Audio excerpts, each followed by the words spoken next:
What's going on to all my people? This is your host, Rapstar Boxing Knowledge, all the way from London, England, bringing that energy in graveyard hours, trying to reach all my subscribers from different places at different times. Here we are. And I'm just going to say this. I had to come live today. What a great weekend of boxing. You know, Canelo Alvarez, KINGNELO. KINGNELO is the face of boxing, runs boxing. Canelo Alvarez showed everybody that boxing is still alive. Sold 73,000 tickets in Texas by himself.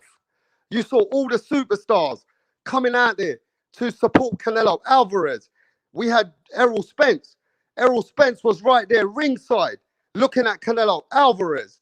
Everybody was there for Canelo Alvarez. So I'm just going to say this.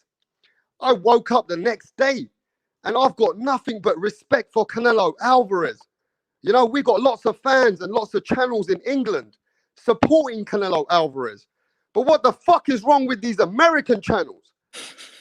These fucking little fake fanboy American bitches fucking out there trying to hate on the pound for pound great, the king himself. You see these channels like Campside, and you see these channels trying to hating on Canelo Alvarez, trying to say Canelo Alvarez is picking and choosing his opponents. I mean, the last time I checked, Callum Smith was the world champion in England. The last time I checked, Billy Joe Saunders is the champion in England. So what the fuck do you Americans want to do about that? It's not our fault that we had the fucking titles that Canelo has to come and fight the English fighters. Well, you Americans should have stepped up at 168. You Americans ain't got no titles at 168. And it's always those fake fucking American channels. The minority of American channels hating on Canelo Alvarez, the face of boxing, the king of boxing, the man himself. And these guys are out there trying to find different narratives to hate on Canelo Alvarez. Well, I'm going to cook today. These channels are going to get it. Campside, you a bitch. That's right. Campside, you a bitch. You a race baiter, a hater, hating on British fighters, hating on Mexican fighters. You hating on your own American fighters, bruv. We're laughing at you Americans. And there's another guy. I don't even know if he's a Gary Russell Jr.'s brother. He always goes everywhere like Catman. This Catman's a race baiter. He been hating on Canelo. He's hating on fucking all the British fighters. Well, you need to get your fucking act together, Catman. You fucking letting down the Russell Jr. family. Gary Russell Jr. and his family are very respected in boxing. And you come in here trying to claim you his fucking brother, but you being a racist out there. Yeah? You got to be fucking some idiot trying to hate on Canelo, hating on other fighters, hating on British people. You know what I mean? You letting down the fucking Russell family. I can't believe you ain't even his brother. You trying to make out you his fucking brother everywhere, bro. What kind of bullshit is this? And you see all these fake grown men. You see these fake channels, bro. They're all grown men. They're like 45, 50-year-old men hating on Canelo Alvarez. I mean, let me say this, though. Is this the same thing that we did to Floyd Mayweather? Is this Americans did the same thing to Floyd Mayweather, what they're doing to Canelo Alvarez? Are they trying to shit on a fighter, which is the best right now, the face of boxing, the pound for pound, the man himself, Canelo Alvarez, and you guys are out there in America trying to fucking, you ashamed of yourselves. You guys shouldn't be in boxing. And this is all I'm going to say. I got people in the back. We're going to start cooking, but I'm going to say this. You guys need to change your energy. You ain't no fucking boxing channel. You a racist channel. You hate on Canelo because he's a Mexican. You hate on our fighters because we're from Britain, we're from England. Well, the last time I checked, it's called world boxing. It's not fucking just American boxing. And I'm gonna touch on what these channels are saying next. But before I touch on this shit, I want to let people know we got a couple of good brothers in the building already. And I'm gonna introduce these guys. Give me a sec. We got Major Key Boxing in the building. And we got True School Sports, which is another really great channel, my friend from the other side of the pond. Yo, what's happening, Major Key? Did you guys catch me with my Dutch Masters in my hand? My bad, bro. We caught that man slipping. Yo, Major Key, I want all the smoke. Why is Canelo Alvarez getting the hate? You don't want all the smoke because you just try to say that everybody is making excuses about English fighters. Why English fighters getting knocked the fuck out? Don't talk about the fucking American fighters, bro. Ask yourself why the English fighters getting knocked out, bro. Hey, You know listen, what I'm let me saying? just And I say love this. my English fighters too, man. I love Australian fighters. I love South African fighters. I love Filipino fighters. I love everybody from around the world. But don't tell me that people are ducking European fighters and then they're getting knocked out. What the fuck are you talking about? So let me just tell you this, Glenn. I don't think you're listening properly. A lot of these channels have been hating on British fighters. Please explain yourself.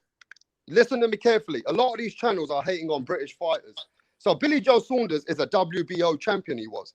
Callum Smith was a champion, a WBA champion. Right. So if we got the titles and Canelo Alvarez has to come and chase the British fighters to become undisputed, I mean, at the end of the day, it's not the Americans shouldn't be hating on the fucking Brits. These fake channels, which are hating on the British fighters, which are world champions, they're fake channels which are just hating on Canelo Alvarez. That's the fucking question.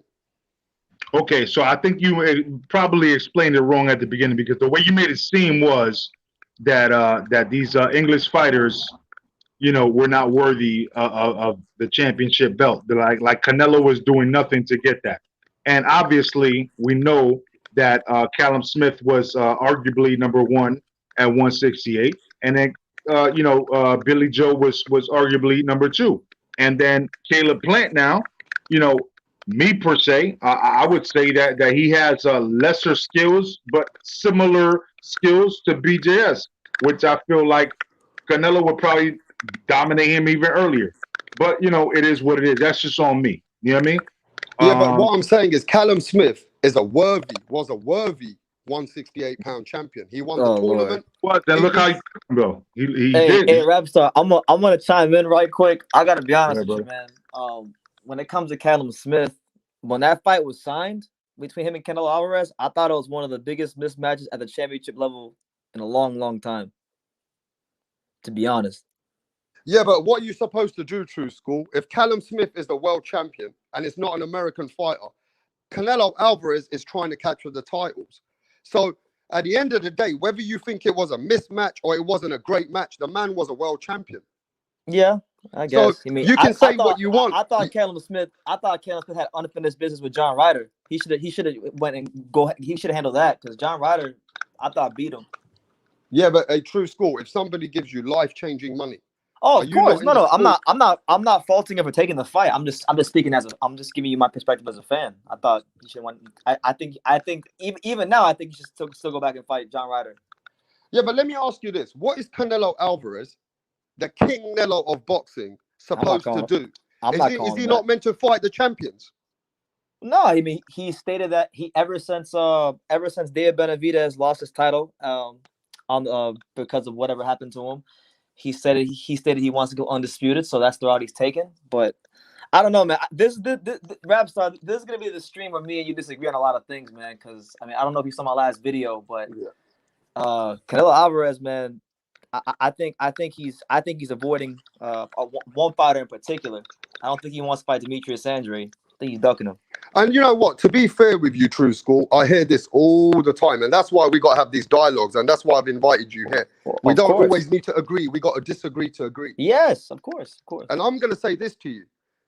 Demetrius Andrade's last performance did shit. That's okay. Right? And with Liam Williams hurting Demetrius Andrade, Canelo Alvarez is going to put Demetrius Andrade to sleep. He'll probably take his eye socket out. Right?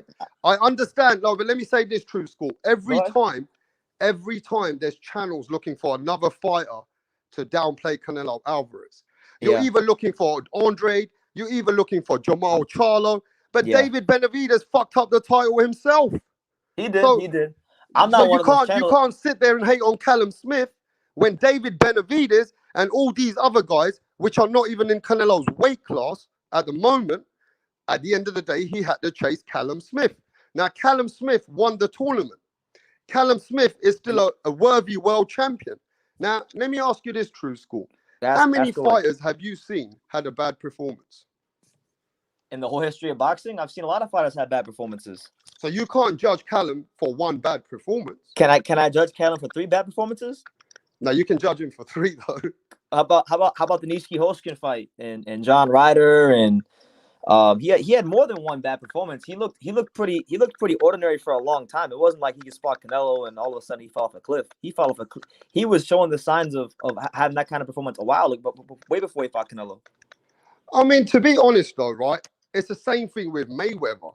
What you're saying right now, True School, is that you want another opponent to face Canelo before you give him the full respect of him being the pound for pound or him being the face of boxing. I mean, for me, you just got one or two fighters in your hand that you would like him to fight. But he's fought everybody else. Yeah, for me personally, I've always had one fighter. It's always been one fighter for me. And every time I bring his name up, there's excuse after excuse as to why you can't fight him. And these excuses that I hear are these standards are never applied to other fighters Canelo's fought in the past. Don't bring up Andrade. Don't bring up Andrade. I already brought him up, man. Canelo Alvarez is scared to death of Demetrius Andrade. He don't want no smoke. He ain't scared of Andrade, bro. He's shivering. He's got his no boxing, no life pajamas on. He's scared to death. We're gonna have to let me ask agree with that one, man. Before I start cooking, do you agree with him that Demetrius Andrade is Canelo's boogeyman? Hell fucking no. Demetrius Andrade is nobody's boogeyman, bro.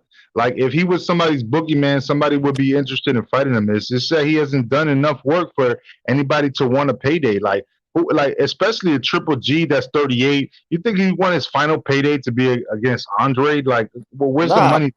He'll get with Charlo that barely gets by a fucking Korobov and a fucking, you know what I'm saying? Like, you think he wants his demise to be against an Andrade? Nah, bro, it's a high risk, low reward. And then Canelo is not even high risk, low reward. For him, it's just like, yo, bro, this guy is nobody, bro. Like you want me to fucking, like, how are you gonna get me $20 million? I already know you're not gonna give me $20 million. So how are we gonna get into this negotiation? You can't get me $20 million. You suck. You haven't fought nobody.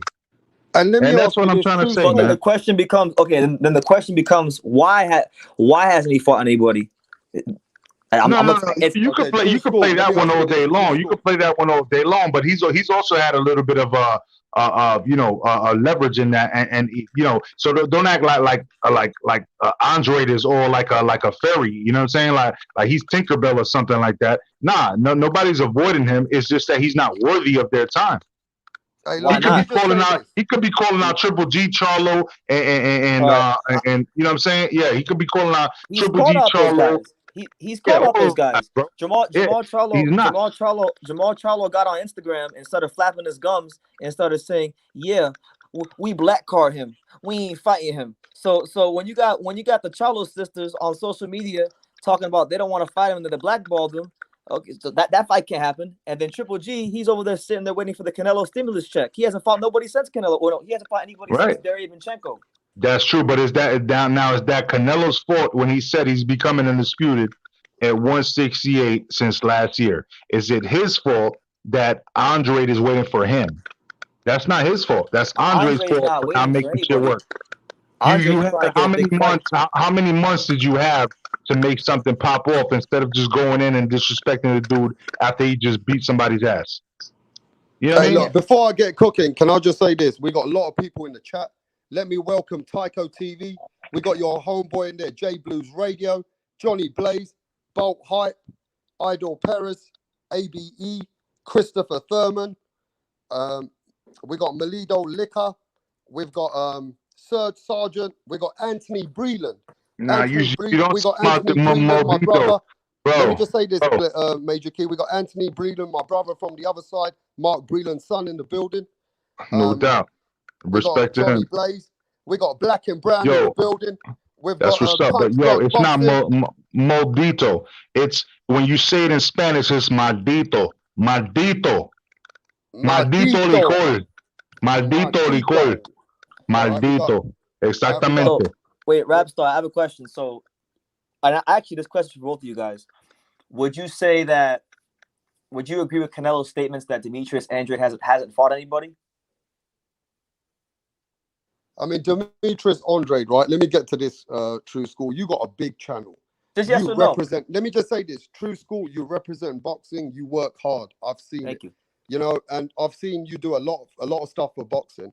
But for Thank the you. longest time, True School, you've been a Canelo, I say, undercover hater, bro. I've seen you. You don't give Canelo his praise. Why don't you give Canelo his due diligence for what he's doing today in our era of boxing? Because he's been ducking Demetrius Andrade for 6 years and counting. So it's only that one fighter that you're worried about. Listen, I'm a very Demetrius simple Andrade. guy. I'm not a hard person to figure out. I got videos on YouTube you can go pull up right now where I've said, look, he don't even gotta beat Demetrius Andrade. Just sign a damn contract, and my whole tone will change. So it's only one fighter. So this is the same thing we're repeating with Floyd Money Mayweather. When Floyd Money Mayweather didn't fight Paul Williams, a lot of people were hating on Floyd Mayweather. When Floyd Mayweather didn't fight Margarito for 2-3 years and kept him sitting on the side, a lot of people never gave credit to Floyd Mayweather for Margarito. I mean, look, True School, you already understand boxing yourself. Yeah. Andrade is 33 years old. He was a great amateur. Look at the way that he's fighting lately. He's slipping and sliding. He's getting tired. The man's falling down all the time trying to avoid punishment. I mean, you know that's part of his game plan, falling down. I mean, let me just say this. Do you really think Demetrius Andrade's got a motherfucking chance with Canelo at 168? You know he hasn't. Yes, I do. That's the hardest fight out there for him. His time with Canelo is gone. Do you know? Hey, do you know who believes that Demetrius Andrade has the best? Do you know who believes the most that Demetrius Andrade has a chance at Canelo? Canelo himself.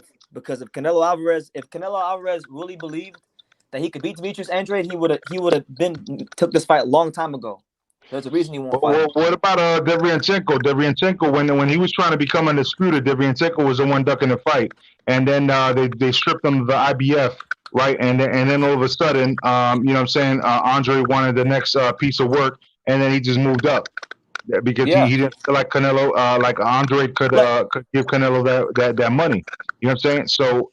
So I got to disagree with that. Like, I feel like Canelo knows what he's worth. And you know, I don't understand how people could say, oh, you understand your worth, right?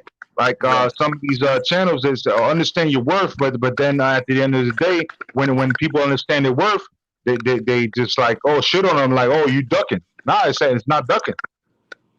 It's they understand their worth. And you know, Canelo did tell Andre, who the fuck have you fought? You're not even in my weight class. That goes back to my original question. Yeah. Do you guys agree with Canelo's statement that Demetrius Andrade hasn't fought anybody? Yes or no? No, I think that's Eddie Hearn's fault. Eddie Hearn's not promoting Andre. I know, but I'm asking you guys: do you believe Demetrius Andrade hasn't fought anybody? Yes or no? Well, he hasn't fought the faggot butts, or like what? Uzcategui. When Uzcategui, come on, bro. Most people that try to use Uzcategui don't even pronounce his name right. You know what I'm saying? Yeah. Like, you know, and it's facts, bro. Like, Uzcategui was okay. Like, you know, he came up through. Like, he was a tough competitor, but he wasn't you know, somebody that was like a renowned champion or anything like that. You know, that's Caleb Plant's resume, though. That's not boo-boo. I got a question for you from. Yeah, you're right. I'm sorry. I thought you asked Caleb Plant's. Whose resume did you ask? I asked. Do you guys agree with Canelo's statement that Demetrius Andrade hasn't fought anybody? Oh, Andrade. That's even worse, bro. Now you're gonna try to make me remember. Okay. Go ahead. So if I'm glad you guys say yes, because if Demetrius Andrade hasn't fought anybody, if that's what Canelo's saying, and you guys agree, then what you guys are also saying, whether you know it or not, is that Canelo hasn't fought anybody. Because yo, he fought 7 fucking champions in a row. Because look, I'm gonna explain it to you.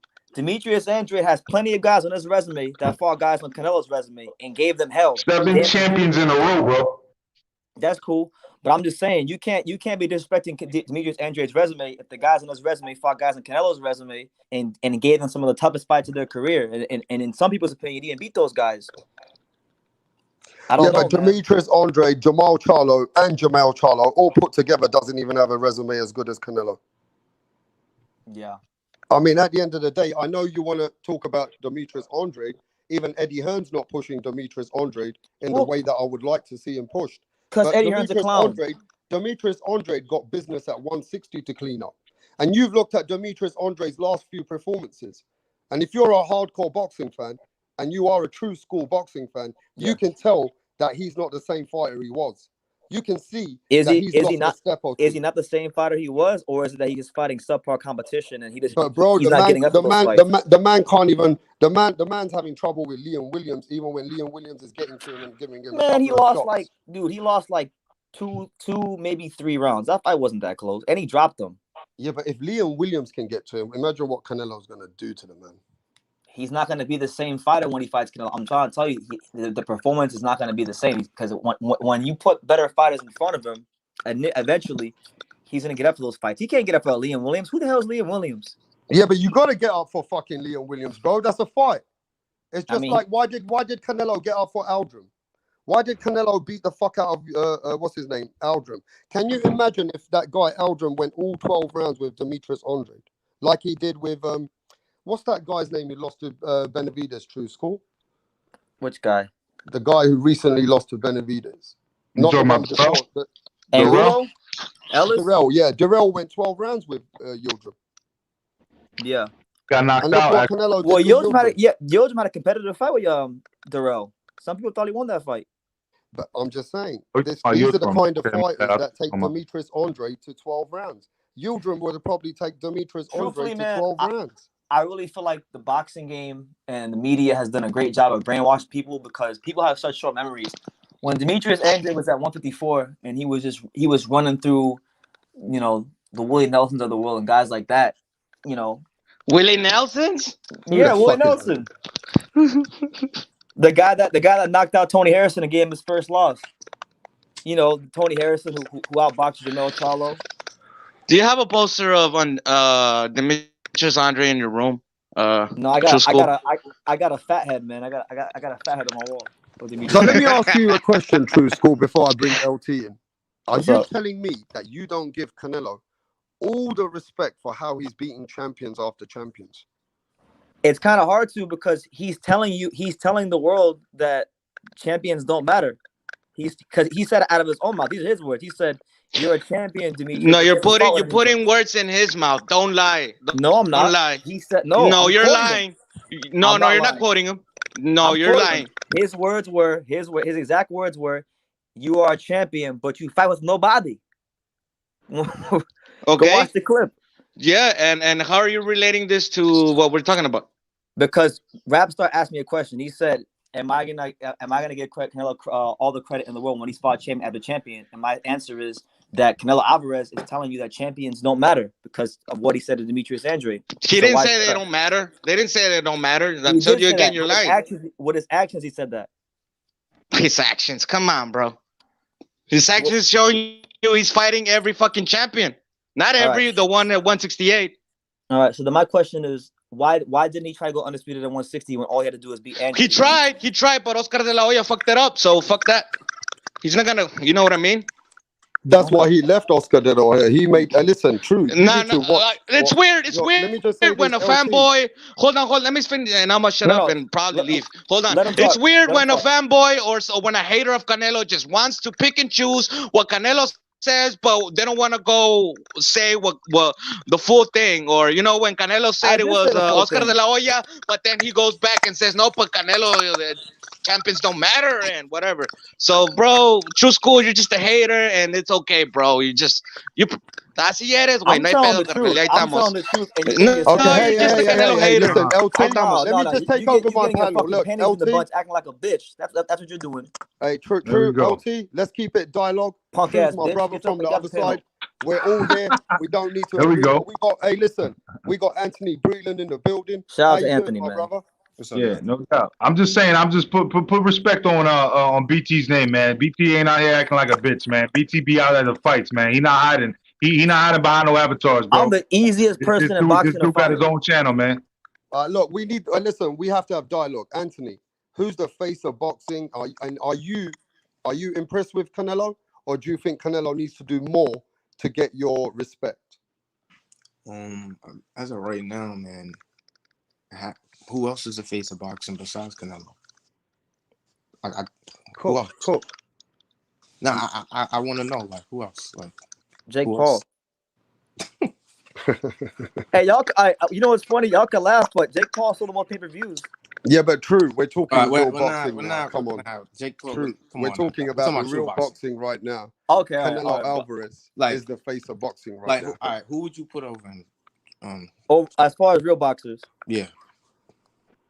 right now, nobody at the moment. If we're talking about real boxing. Yeah, man. I don't know. Demetrius Andrade. I don't have nothing against the guy. It's just, man. I'm just looking at his resume. I'm looking at. I wasn't gonna come back, but I heard some name calling. Well, I'm glad you came back. I'm glad you came back. Can everybody let Anthony cook, and then let Anthony go. we go to the next person. I'm just comparing resumes, man. Just Liam Williams, Luke Keeler. Anybody know who Luke Keeler is? Yeah, I know who he is. Is he known as a great fighter? No. Okay. Arthur Akavov. Arthur Akavov, Billy Joe Saunders just went life and death with Arthur Akavov. I don't know if you know that. Did you watch that fight? Did he knock him out? No. Okay, sorry. I thought that was the fight he knocked him out. No, it was a close fight though. Like Billy Joe Saunders looked trash in that fight. That was one of Billy Joe's worst performances. Yeah, he did have a bad performance on one of those. Anthony, you looking at like Boxrec right now? Yeah, I'm looking at Boxrec. All right. I'm just You can't really compare resumes. I'll be honest with you. Because Canelo's for Austin Trout. He's for. Honestly, I don't see what he would be scared of. I'm be honest with you. I don't think he's scared of Andre. I'll be honest with you. I really from what I see, I just don't see. I don't see Andre like his styles it's not really good to me. I don't see him giving Canelo any problems. I mean, to be fair though, Anthony, there is 3 people which are the face of boxing right now: Anthony Joshua, Canelo Alvarez. I'll probably put Tyson Fury, and let's not forget we got Manny Pacquiao still there. I think these are the 4 biggest, highest paid superstars in boxing today. See, the thing with Manny Pacquiao is though he's not gonna really fight any of these other guys though. Right. He's not. So I don't know. It's between him and Anthony Joshua. Yeah. I mean, but for True School, I just want to ask him this: that go ahead. If he cleans up and beats Kalen Plant and becomes undisputed. Nah, True School's gonna hate on him, way. Can I finish, LT? I'm glad LT said I like LT. I like the energies, man. Keep it going. Hey, listen, True. If he does become undisputed, I'm sure he gives you more credibility in your books of where Canelo is, cleaning up 168. Yeah, it's cool. And you're still not impressed with that? I mean, 168. It's like the reason it's hard because like he didn't show that same energy when it's at 160.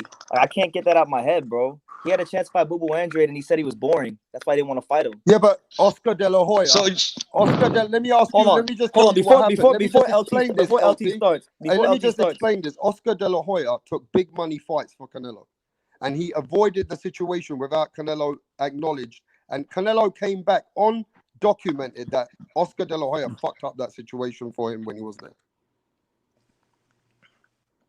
Okay. I mean, at the end of the day, you know that they've had the differences because of these things. You know, Canelo said that I wasn't in the more money was at 160. They moved him to 160 to fight Gennady Golovkin. They listen, Oscar De La Hoya moved Canelo where the money was. All right, cool. And let me ask you this. At that time, wasn't Gennady Golovkin the boogeyman? He was the best. In 2019? 2017. That's when he fought him. He fought him first in 2017. Yeah, that was Anthony knows. Shout out to Anthony. And then they fought back to back, right? Yeah. So I mean, would you say that Gennady Golovkin was the challenge? People thought Gennady Golovkin was going to beat Canelo Alvarez. There was no bigger fight. Yeah, I can't on Canelo for those fights. I'm not. My gripe with him isn't those fights. It's everything after those fights, pretty much. Yeah, but I mean, let's look at all the rest of the fighters, right? What have they done? All the fighters in boxing? I mean, all the fighters near his weight division. What the fuck have they done? So you got Demetrius Andrade, who can't get a fight with anybody because they don't want no smoke. But that's not Canelo's fault. I know that's not entirely Canelo's fault. I mean, oh, so you're blaming it a little bit on Canelo then, because he can't get any fights at 160. Only partially because Canelo was in position to fight him a couple of times and avoided him. That's a fact. Come on, LT. Come on, let's be honest here. Come on, bro. I mean, okay, let me tell you this, bro. Look, man. Look, it's boring. It's a boring ass fucking show when you have a bunch of yes men around you. All right, so I'm gonna hype it up a little bit, man. Look, man. I know you fucking hate him because like your whole, like what you've been since you got on the panel, I've been listening to you, bro, and your whole thing that you hate on Canelo is because it revolves around Boo Boo. That's it. I mean, that you know what? Hold on. Do you want me to give you some more reasons? Hold on. I'll give you some hold on. Let me finish, bro. Let me finish. Okay. The LDBC does the same thing. They hate on Canelo Alvarez because he supposedly dug Charlo. He didn't duck Charlo. He didn't duck Charlo. I don't think he ducked Charlo. Hey. That's what they say. He didn't duck Andrade either. He didn't duck him either. Andrade. Bro, get the fuck out of here, man. Look, I'm going to say Canelo way. Get the fuck out of here, man. Get the fuck out of here. Hey, come on. Let's keep it going. Look. Let me explain this, okay? So, respectful. Canelo was going to unify, right? And Canelo told Oscar de la Hoya, you know what? I want to unify. I don't want to do my what was it? Like I'm so bad with names, bro. You know, you're mandatory. I don't want to make my mandatory. I want to unify, right? But Oscar de la Hoya didn't send the paperwork for the unification, and he was doing they were on the works to fight Andrade, and they weren't able to fight because they stripped Canelo of the belt. So in Canelo's mind, why am I going to fucking unify the division if they already stripped me from the belt? You know why Oscar de la Hoya didn't supposedly drop the ball on it? Because Oscar de la Hoya had a contract with the Zone to fight Gennady Golovkin, and how is that gonna be possible unless he gets stripped? So that's why. So it's not us. It's not Canelo's fault. And why is he gonna try to unify again the 160? Get the fuck out of here, bro. You know what? It wasn't meant. You know what? It wasn't meant. When things is done right. I have a question. All right. Well, I have a question. for LT. Yeah, we go to Anthony after you. Go ahead. Okay, so in 2015, when Demetrius Andrade was at 154 and he was the champion, why didn't Canelo try to fight him then? He could have fought him then. He decided to fight James Kirkland instead. Bro, who the fuck was that? Who the fuck was Andrade back then? A world champion. Canelo wasn't a world champion at that time. That's what I'm saying, bro. Like, that's what I'm saying. You want me to start Canelo getting all these champions, but then you guys. Bro, so he took Charlo 154 too, or well, whatever the fuck were back then too. That's the same narrative everyone is saying, man. These all fighters are moving up together, bro. Did he ever get very important? Undisputed? Did he ever have a chance to go undisputed with Charlo? Yes? No? You the expert. He tried at 160, right? He tried. Charlo was no. Yes, he fucking tried. Oscar de la Hoya said it himself that they sent him a contract for $15 million, but he overpriced himself. He had a chance to go undisputed with Charlo? No, he didn't. Didn't. He had the belt on 160. I'm talking about Canelo having the belt 160. The only guy who had a belt was Boo Andrade. Yeah, but when he wasn't with Eddie Hearn, he wasn't getting fights either. He wasn't even getting fights before he got to Eddie Hearn. See, the thing with Andrade is he never got the fights before. So you can say that, yeah, it could be now even, but he never even got the fights before. So I mean, he didn't get fights before, during, or after. Yeah, but so you can't just say because he's called out fighters and those fights never happened due to promotions, due to different, business behind the scenes. What about the bigger Oscar de la Hoya has already shown the world, and I mean Canelo Alvarez realized that Oscar de la Hoya was picking the biggest fights for him for the biggest money, and Gennady Golovkin and all these Daniel Jacobs and people like that were way more relevant. Andrade was only not even relevant with only the hardcores. He was never relevant as a big show ever.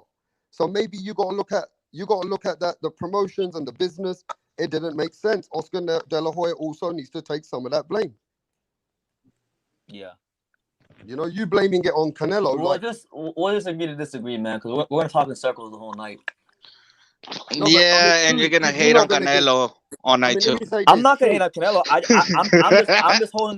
I'm holding Canelo to the standard that everybody's placing on him. They're saying Canelo Alvarez is one of the best fighters out there, right? Or he's the best fighter out there. I want to see him fight the guy that I believe is one of the best fighters around his weight. You know what, bro? I'm not gonna lie. I want to see it too, but I want Andrade to not be a bitch and drop this fucking belts and move up. No, I agree with you. He doesn't have to do that, and I believe he will. Yeah, and but if Canelo, True School, and if Canelo ducks him, and then I'll join your team. Well, okay. what are? Right. Oh, there's the LTBC. What do you call yours? What do you call your team? I'm not Canelo LDBC. team or it's I'm my own man. I don't know what those guys say. I don't watch the channels. I don't fuck with them. I'm my own man. Yeah. So what do you think of Floyd Mayweather? True, he ducked Paul Williams. What I think of Flamingo, I think Flamingo was a great fighter. But he also ducked a couple of fighters. Well, they can't say it ducked. It just didn't happen. Yeah. So what you got to say about Floyd then? Floyd beat everybody that was put in front of him. That's what I got to say about Floyd. So you're saying that if Canelo beats everyone who's put in front of him, and he didn't beat everybody that's put in front of him. Canelo lost to Floyd. Yeah, but all I'm saying is if he fights everybody and he doesn't get the Andrade fight, it's the same thing as Floyd. Floyd never got the Vernon Forrest. Same thing because no, it is. It's not the Floyd, same. Floyd no, never it's got not. the Vernon Forrest fight. Because no, it's similar. It is similar because Floyd never got the Vernon Forrest fight. He never got the Paul Williams fight. He never got the Antonio Margarito fight. So then, man, Vernon Forrest wasn't even relevant enough for it to be like the Boo Andrade situation. Same thing. No, Vernon Forrest was relevant. He was relevant, but like across three weight classes, no. Yeah, but look, Canelo's a 4-weight world champion. Okay, I'm aware. He's a face of boxing. Brings the biggest money to the table. I was there. I was at Cowboy Stadium. You ain't telling me, I know. Bro, that's the weird part. I saw a video of True School, like trying to take pictures of fucking Tyson Fury, and he's still hating on Canelo. I'm like, bro, you hate. Like, are you like one of those LTBC members that they hate Canelo openly, but love Canelo? Stop linking me up with the LTBC. I don't fuck with those dudes. Stop linking me with them. Just because we said one thing similar, don't group me with those guys, man. Like, look, I'm not them, bro. Please, I'm begging you, please. No, listen, he's not a race. Listen, True School has never ever race baited ever. He's not a race baiter. He's a true boxing hardcore veteran. And he's got a right. If he doesn't think Canelo is the face of boxing, he thinks Canelo still has a lot to prove. Look, I can't knock what he's doing. I could tell you guys about what it was like at Cowboy Stadium. It was, listen, he's putting 73,000 asses in the seats. You can't hate on what he's doing for boxing. Listen, when you get past all the trash talk and everything I'm saying, all I want to do is just see him fight the fights that I believe would test his skill set the most and make it. Yeah, but look at how much. Okay, who's done what he's done? Before I get to L-Dog and then Shadow, who's done what he's done in today's climax and where we are in today's era? Who's done what he's done? Like which fighters? Yeah, what fighters are doing what Canelo's doing in today's era? I mean, you might laugh at me when I say this, but just say it. In New York, I think Charlo has a resume just as good as Canelo. To be honest, right? Yeah. No, but let me just give me some more fighters doing what Canelo Alvarez is. No, it's not a lot of fighters. I mean, I could throw out names like Pacquiao, Chocolatito. Yeah, but Pacquiao, I'm talking about current active Pacquiao. We're just leaving him on the side at the moment. I mean, I know it's young in his career, but I like what Lopez is doing right now. You know, he's fighting a lot of guys back to back. Would you agree that Canelo is the guy who's picking up the most weight and done the most so far in boxing? Yeah, right now in our era. I mean, I like what Chocolatito is doing more than Canelo, to be honest. So you got Canelo after Chocolito? Yeah, I would. Okay, let's go to L Dog. You agree with that, L Dog, that Canelo is Yeah. not the face of boxing? Now let me just say this: Canelo is not the face of boxing. There is others who are better than him and doing more. He's high. Yeah, first of all, shout out True School Sports, one of the best channels Yeah. Shout out on to L YouTube, Dog. man. Everyone go subscribe. Yeah, Go man. ahead. But Canelo is not the face of boxing. If you want to know who the face of boxing is, highlight my profile picture. It's Gervonta Tank Davis. And if you want to disagree with me and say that Tank isn't the face of boxing, then hold on, bro. You gotta ask you gotta ask Canelo's Mayweather. father. Yeah, Canelo's father himself said that Tank Davis is the star of boxing. And he was being sarcastic, but carry on. Nah, he wasn't being sarcastic, man. Yes, he was. No one has ever made as much money. Nah, and I'm gonna explain why. See, Talk when to you him, go L-Dog. to a Canelo fight, Yep. and there's like 73,000 people or whatever, to be honest, all that's there is press, some boxers, and a bunch of bums. When you go to a Tank Davis fight, it's like a red carpet event. You see, That's there's right. Did you watch the You know, this- motherfucking event on the weekend, L Dog? 73,000 people turned up in Errol yeah, Spencer's city. but I mean 73,000 bums, dude, and a Hey, couple listen, boxers. come on. Hey, and some L Dog, press. L Dog. Are you telling me all those Mexican fans are bums? Nah, I'm just saying when you go Like, to a don't be Tank like fight, that, bro. man. Mexico runs boxing. Right No, now, Nah, I when think you- I'm hold on, let me just bro. tell you what I I'm cutting think's you off going on. there. America runs boxing. No, but right now, Canelo Alvarez is running boxing. Nah, And it let seems me to me- explain, He's right? running from Demetrius Andrade. I'll say that much. Yeah, but Canelo Alvarez. Canelo Jeez, I Alvarez. told. What did I say, bro? Canelo Alvarez. What did I Hey, say, dude. man? You're a funny motherfucker. I'm Bro, sorry. you go I to couldn't- a Tank fight. I couldn't resist. I'm sorry. I know. All right, Hey, listen, here's the Canelo thing. Alvarez is the You're highest good, man. You're paid. good. Don't worry. Canelo Alvarez getting the highest paid, sold 73,000 Nah, he's doing tickets his in the thing. pandemic. Nobody ain't sold that indoor event in the last since the pandemic. All right. So you can't say, you cannot tell me Tank Davis is a bigger star than Canelo Alvarez. Nobody but- knows. Listen, everybody in the world knows what Canelo Alvarez has achieved. Tank Davis has been avoiding opponents. Tank Davis has been moving like a fucking bitch in That's boxing. false. That's a false narrative, Rapstar. No, but That's listen, a Tank false Davis has been narrative, moving Rapstar. like a Tank fucking Davis goat. fucks no one. They're moving Tank Davis like a business. That's a businessman Because over people there. are ducking Mayweather's Tank. moving him like a bitch. Stop capping out here, bro. Mayweather's Hey, moving the Tank face Davis of like a boxing- fucking hoe Hold out on, there, bro. The face of Stop boxing capping. can't just fight who he wants, man. The face of boxing has to make smart business moves because, when Tank You fights, capping out there's a here lot for of Tank money at Davis, stake. bro. You Nah, and capping I'm out gonna here tell for you Tank this. I'm gonna Davis. tell you this, Rapstar. When I said the 70,000 bums thing, I mean when I went to a Tank fight, I had to actually dead wear point, though, sunglasses, man. Hey, Because L-Dog, All right, L-Dog, we which gotta tank keep fight it did you go to? moving. I'm gonna keep Bro, it moving.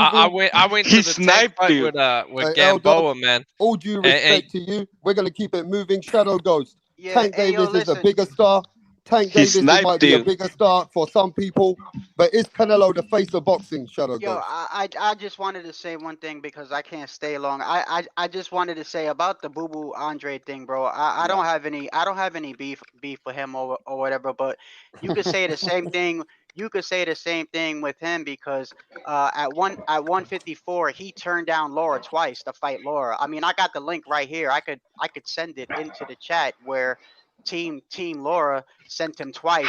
They wanted to fight him twice at 154 and he didn't even respond. They were talking about this today at the Boxing Voice. So I mean, people always want to point out that he was avoiding people, but he too. And then you could say the same thing with Charlo. Charlo didn't want to fight Andre, so it's like people want to point out certain things, but they don't want to point out the other things. It's like, why didn't he fight Laura then at 154?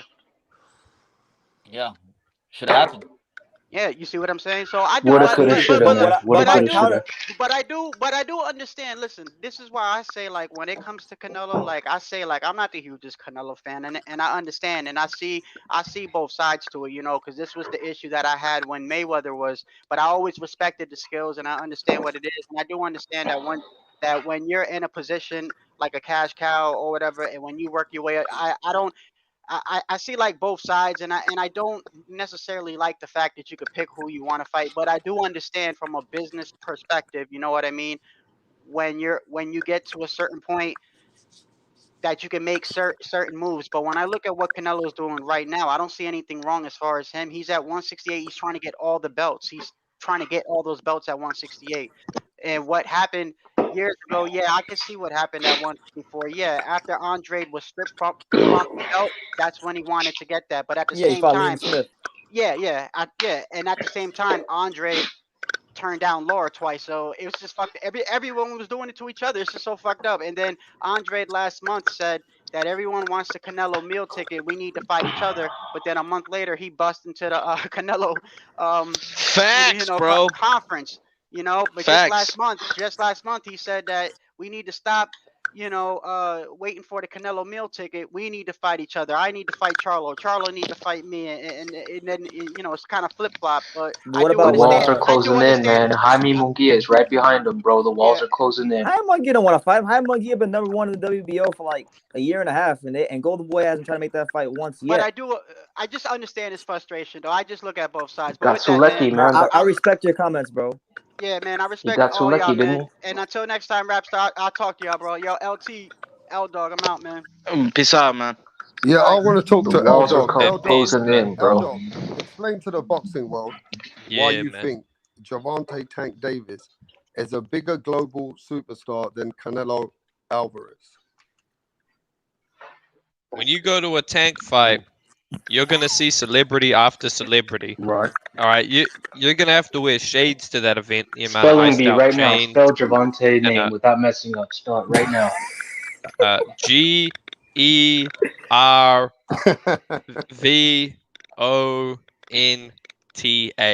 Gervonta. There you go.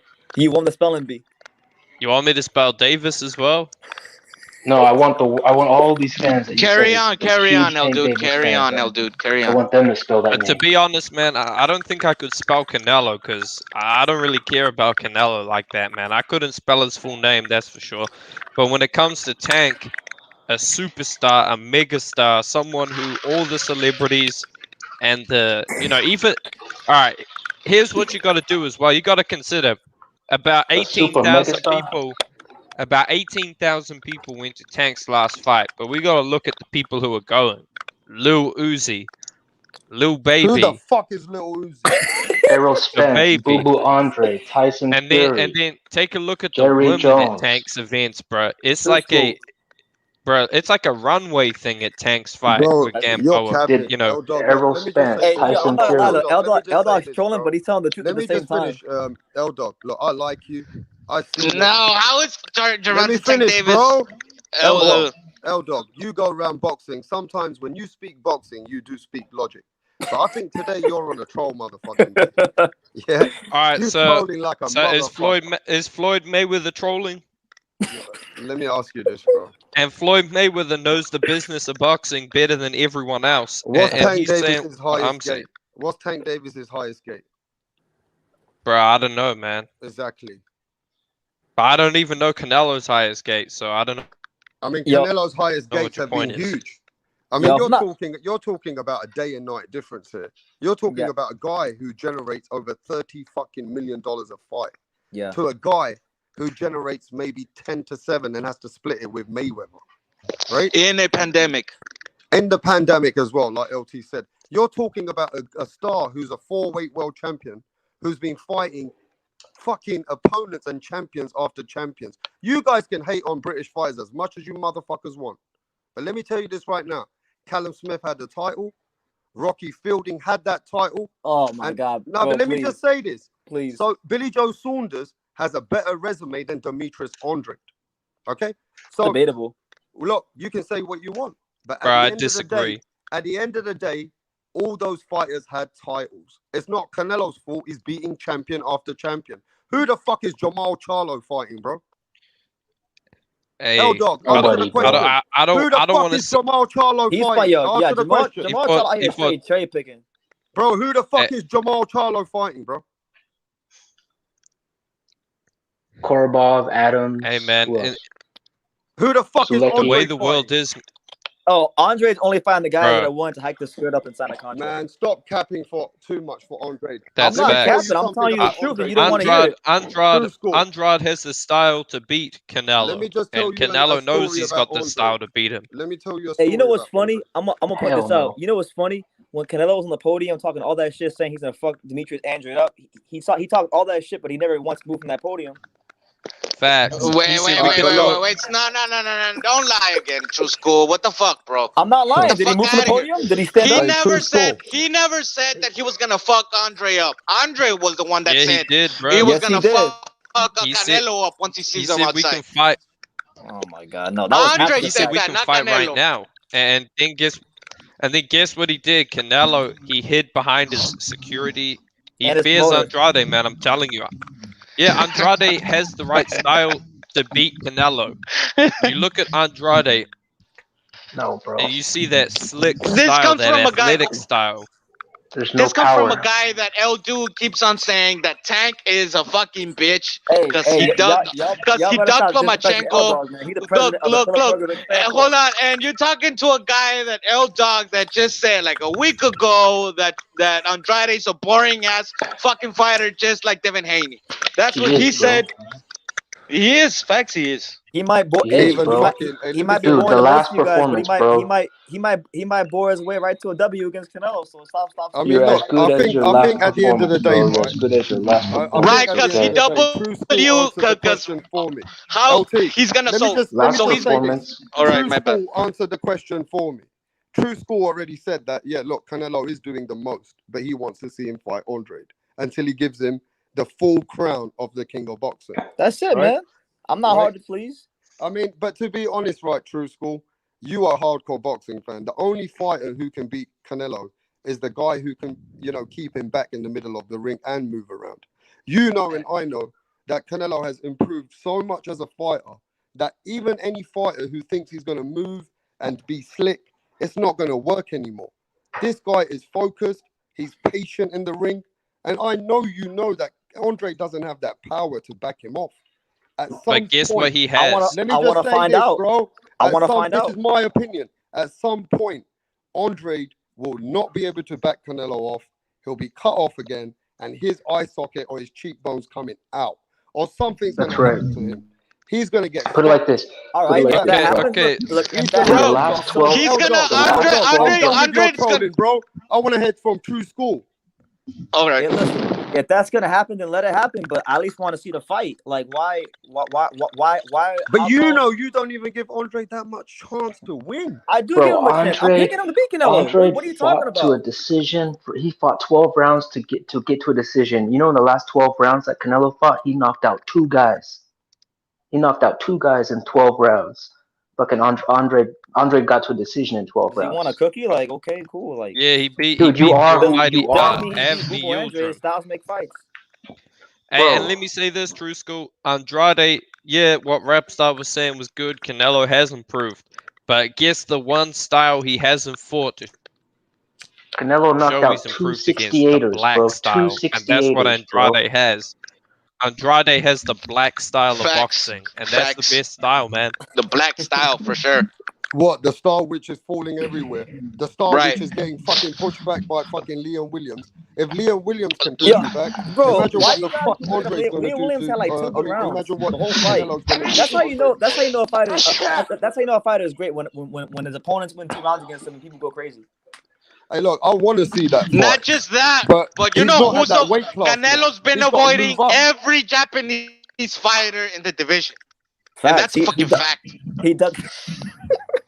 He ducking Murata, and bro. Canelo is a yellow dude hater. Fact. He's ducking Murata. I mean, I think right now, yeah, we as boxing fans, even as boxing channels, we have some kind of responsibility as for boxing. And I think True School, what he's saying is that he understands Canelo's done the most, one of the fighters who's done the most, but he still wants to see him fight other fighters that which were avoided that he thinks in the past. Well, then don't you think Andre needs to move up to 168, True? Yes. Make some noise, and get in position for the Canelo fight. I agree. And go start a GoFundMe and put $150 in there and try to get the money for this fight. If you that could work too. But I've been like one of the main advocates from vacating at 160 to go up to 168 because if you look at the WBO rules, he could vacate right now, go up to 68, and he could petition to become as mandatory. Next. No, bro. Until he does that. No, he until could. he No, does that. could. Until he does that, then I would argue that Canelo's ducking Andrade. Till then, just Canelo hating. Bro, you're as good as your last performance, man. Andrade proved exactly who he was, man. He's a 12-round decision-type fighter who can't hurt 60-pounders. Canelo knocked out two 160-pounders in 11 rounds, bro. 168-pounders. In 11 rounds, he knocked out two guys.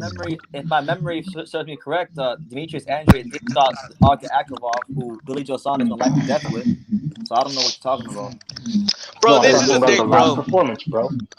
Andrade's gonna show up to the fucking fight to fight Canelo, and he's gonna say, "Oh, Canelo meat," and he's gonna say, "Oh, I got the fucking Andrade magic spelled on him," and Andrade's gonna request a 25-foot ring.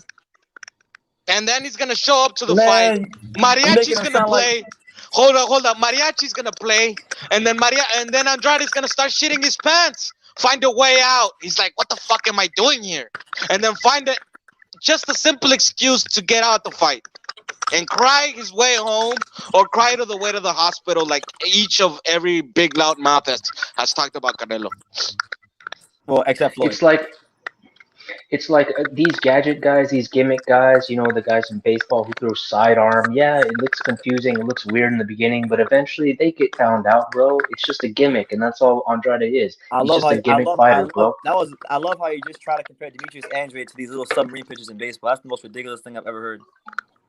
Southpaw submarine pitchers. Bro, let me compare Andrade to a candy, bro. So it's like when you have a Snickers, right? Yeah, you know, great candy. The Snickers is hungry, so he wants that money. He's money, man. You know, he needs to eat a Snickers. But he's money hungry. He's money hungry. Every fighter's money hungry. It's prize fighting. So I don't. Dude, he's trying to sell Canelo. He's trying to sell Canelo his belt, bro. He's broke as fuck. He's like, buy this belt off me, please. Please take my belt. Nah, he's not broke as fuck. That's a narrative. He's broke as fuck. Who's broke? Bro. He's broke. Who's as broke? fuck. I can Andre, bro. Right now. Who did he show up at the fight with? Who did he show up at the fight with? His daddy? Yeah, his trainer. Let me just say this to everybody right now. And I'm sure True School Sports. Yeah, no entourage, bro. He should know about this. He said he had no. Demetrius. Yeah, he can't afford it, man. He can't afford it. Not everybody needs or wants an entourage. Hey, can you hear me, bro? Yeah, I'm gonna say Miami. this to you, True School. You're gonna hear me very carefully. Go ahead. Demetrius Andrade, right? You know he's got an exclusive deal, regardless of the fights he gets or not. He had an Do you know he has an exclusive deal with Matchroom and DAZN? Yes. Do you know he gets paid millions for any fight? Yeah, of course. Right. So Demetrius Andrade has put himself in a position where he's finally making millions, even if he fights a Liam Williams, a Luke Keeler, and even these kind of opponents, what people don't give a fuck about. Demetrius Andrade makes millions. So it seems like fans are more interested in the fight than Demetrius Andrade himself. I mean, yeah, you see him coming here and there and say that he wants to fight everybody. But so do the rest of the fighters. They all call each other out.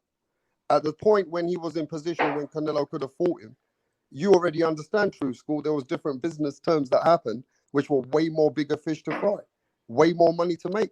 And Oscar De La Hoya was in charge in that time. It wasn't like Demetrius Andrade was anybody. He was just the guy who got crowned as a world title. You're talking about the guy which was Canelo Alvarez, the pound-for-pound guy. And Canelo Alvarez wasn't the pound-for-pound guy when Demetrius Andrade could have fought him both times. But we're going too far into the history, bro. About Demetrius Andrade, right? I get it. You already know that Oscar De La Hoya was playing those moves for Canelo for a bigger fight. What I'm saying, in today's environment, what the fuck's happened from 2015? Look at what Canelo's achieved, bro. Okay. I mean, you got to tell me that's what he's done in the last 5 years is probably the most that any fighter's done. Nah. So give me a couple of fighters done more than Canelo. I can't name more than 1 or 2 fighters, but I wouldn't say he's exactly. done. There is no more than 1 or 2 fighters. You might say Chocolatito, but did Chocolatito become a 4-weight world champion? Yeah, he did when he beat Carlos Cuadras in his first fight at 115 with no tune-ups.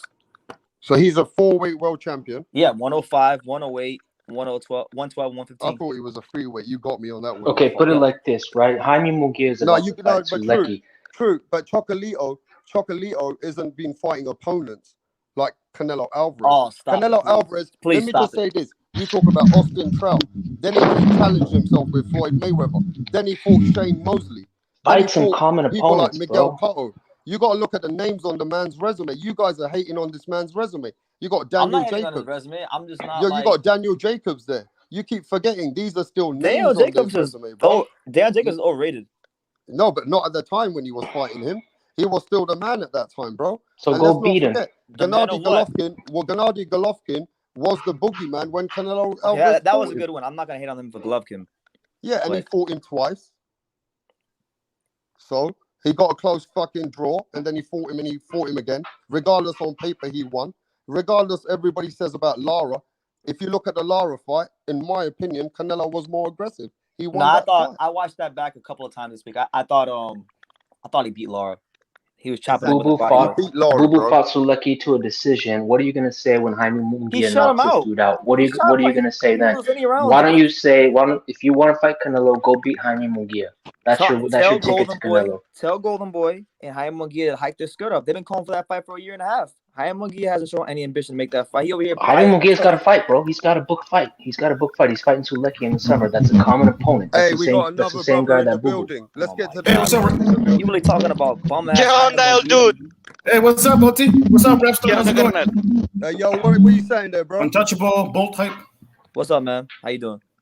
How's it going? Yo, what up? I'm just trying to debate some boxing, man. That goes. So it's Canelo the face put a topic on the table, man. Hey, yo, let me serve you. Let me serve your L, dude. Right here, undisputed, true school sports saying that Canelo is ducking Andrade and that he isn't the face of boxing. What do you think about that, L, dude? I think he's way off, or he's hating, or he's just doing it just to stir up the pot. No, I'm really not. I truly believe to the core of my bones that he's ducking Demetrius Andrade. Go start a GoFundMe and put some money in there. How about this? How about this? I might. At 154. Truly believe. At 154, there was no way Canelo ducked Andre when Andre was stripped from his title. How about before that? Before he fought Kirkland, he had a chance to fight him. Oh no, he didn't, brother. Because if you remember correctly, Andre fought for a vacant title, and when you fight for a vacant title, you're supposed to fight an immediate mandated mandatory fight. Okay. Just like Charlo, bro. Then he was stripped right after that. And then he moved up to middleweight when Canelo was still at 154. So it's impossible. Vacant ass fighters, bro. Vacant. It's impossible, bro. So explain to me when did Canelo duck? If you may, please. When did Canelo duck Andre at 154? If he couldn't. I just told you when he ducked him. But I just told you. I just told you. Okay, but I don't think True Sports knows that when you fight for a vacant title, you're supposed to fight the mandatory immediately, right after that, immediately. Yeah, it's only fair. And he fought Rose, and he fought Rose. He fought Brian Rose. Brian Rose, yeah, at Barclays Center. Yeah, but that was a mandated, so there was no way Canelo could have fought Andre, because Andre was mandated to fight Brian Rose. Okay, well, even if you don't think he ducked him at 154, what about at 160? When he was, I know we're at 154, brother. So you're admitting right now that Canelo never ducked. No, I'm not admitting anything. He's hop skipping and jumping, bro. He's jumping. He's jumping because he's jumping. Because the point is, I don't think you know that when you fight for a vacant title, you're mandated to fight the mandatory immediately. Next, in every sanctioning body across the board. All right, cool. Now tell him about the 160, carnal. Tell me about 160 now. Tell me about 160. Okay, no, but we have to come to an agreement because at 154. We're not going to come to an agreement. No, brother, I'm coming with the facts. Come to an understanding, bro. Yeah, an understanding. Did he fight Brian Rose as a mandated fight? Yes or no? He fought Brian Rose, yeah. As a mandated fight. So how could he have fought Canelo if he was supposed to fight Brian Rose? If it was mandated. Because Canelo could have fought him. No, he couldn't, bro. He's saying Canelo is so powerful. Canelo hater. Canelo hater. You're not understanding, bro. When Andre fought for the title, I actually like Canelo. That's the crazy thing about it. No, bro, but don't change the subject, because the point of the subject is when you fight for a vacant title, you know you're supposed to fight the mandatory next. Dude, he's trapping you against the ropes like Canelo would do Boo Boo, bro. You're getting bodied. Well, tell him to fight Boo Boo. No, it's not the point, bro. We're getting there. Check this out. Okay, so everybody on the board except you refuses to acknowledge the facts that it was a mandated fight. Boo Boo had to fight Brian Rose, and after he fought Brian Rose, he was chicken and running away from Charlo, which is why he got stripped for inactivity. So there was no way Canelo was going to fight Andre when he was stripped for inactivity at 154. So what did Boo Boo do? He went up to 160. Yeah. And what did Canelo do at his first two fights at 160? He fought Gennady Golovkin. Okay. Hold on.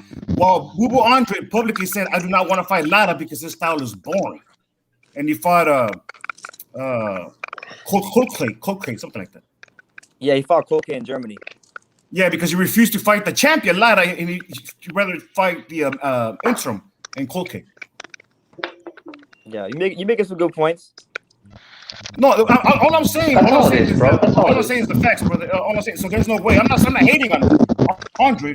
I'm just saying there is no way Canelo would have ever done Andre when you look at the whole spectrum. But you gotta. I'm gonna take his name instead of untouchable to touch real bad. School sport. Okay. Because you know that ain't true school sport. Because he's lying right off the bat. Because he's ducking. Hey, let him speak, bro. LT, can you just let True speak? How is Andre ducking Canelo when he's the one calling for the fight? Okay, well, check this out, bro. When Andre moved up in weight and he refused to fight Lara, it doesn't matter, right? It doesn't matter. He still became a champion at the WBO sanctioning body at a middleweight at a vacant title, which means he had to fight for another mandated fight, brother. Yeah. Get him. There's no way Canelo was gonna fight him after that. So what did Canelo do? He had to move up to fight Colclay. And they did his thing. Bro, they just right now. So there is no way that Canelo has ever ducked Andre. Now from this point on, if Canelo doesn't fight Andre, I would say that he's fucking probably avoiding him because there's no more excuses. Well, we'll see, right? Only time to tell. But previous to that, I can't call him a duck. If anything, I'll call Andre a duck for choosing the path of fighting vacant titles to fight a mandatory next. That's his scheme. That's his loophole. That's his pattern, bro. He does that continuously to remain relevant. You think he's conning the public? He already did con the public. Let me just say this. Hey, gangster. Hey, let me just say this, LG. Let me just say this, man. Let me fucking speak. Let me have a fucking say on my own. True school. Did you know that Andre has burnt his bridges? You can go check online with people in Rock Nation and people out there. They hate him because the way that he fucked up the contracts. He was meant to make big fights and he went and run off with Eddie Hearn. So if you think about it, I asked you earlier, do you know his exclusive contract behind the scenes? What kind of millions he's making now for even if he fights a journeyman? He's making a lot of money. So at the same time, Andre is like conning the public. You think about it, he's 33 years old as well. And he fucked up with Rock Nation. And he's burnt his bridges in America. They hate him. Yeah, in the box. Yeah, he's from the smallest state in the whole country, bro. He's got no fan base whatsoever. Well, I'm not gonna agree with that because he sold a lot of tickets in Raleigh when he fought there against Zaleski. Man, that's just like that's just your whole family. That's it. It's like not. That's not worldwide, bro. Fans. I'm just telling you, he's in his hometown. He could sell.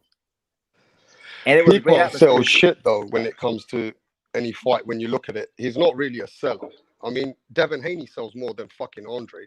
And if you think about it, he's got one of the weakest fucking resumes in boxing.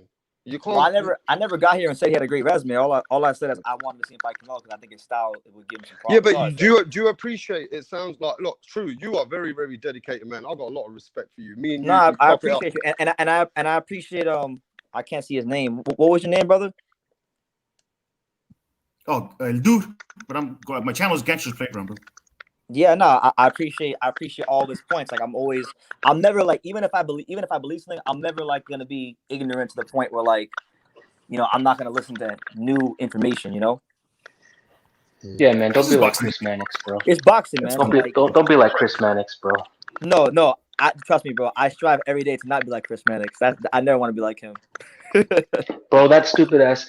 He said the most stupidest thing at the most highlight point of that fight, bro. Forever and ever. When people go back to watch that fight, they have to hear Chris Mannix saying that stupid shit at the exact moment that Canelo fucking did a Shoryuken uppercut and fucking broke Billy Joe Saunders' orbital, bro. I didn't even see I haven't even watched the fight with the commentary yet.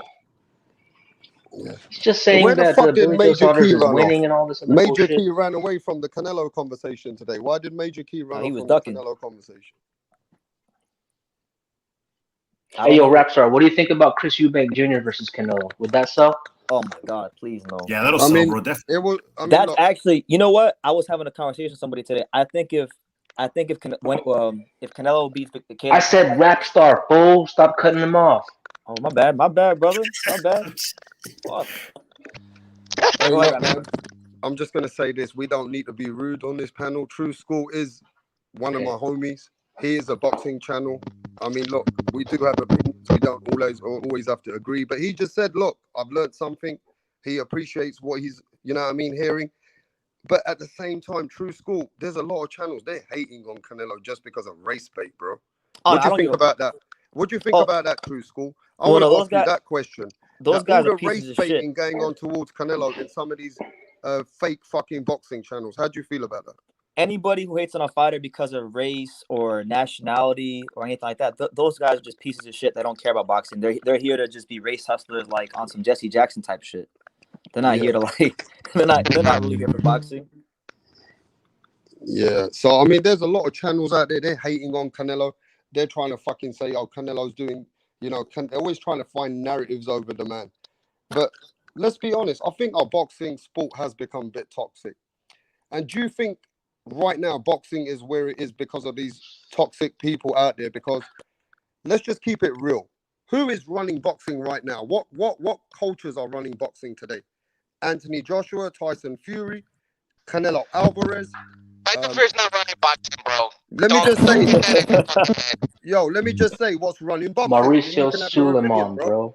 Look, I say that people like Canelo. Yeah, I'm gonna go. Whoever says Suleiman, I agree with them. Suleiman running boxing. Look, Canelo Alvarez, he's one of the biggest stars in boxing.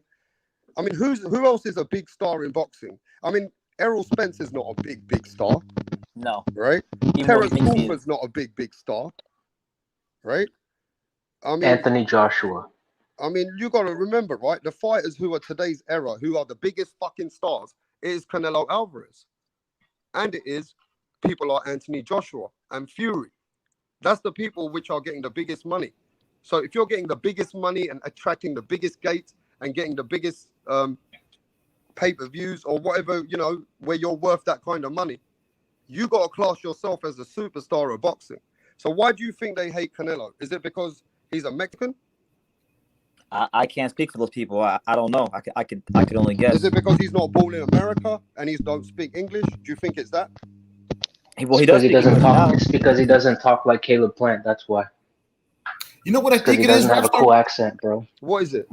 You know what I think it is when it comes to the diehards? I think it is that when Canelo became the face of boxing, that pound for pound number one, the diehard boxing fans were still stuck to Manny Pacquiao, still stuck to Floyd Mayweather, possibly even, De La Hoya. I don't know, bro. Going back to previous years.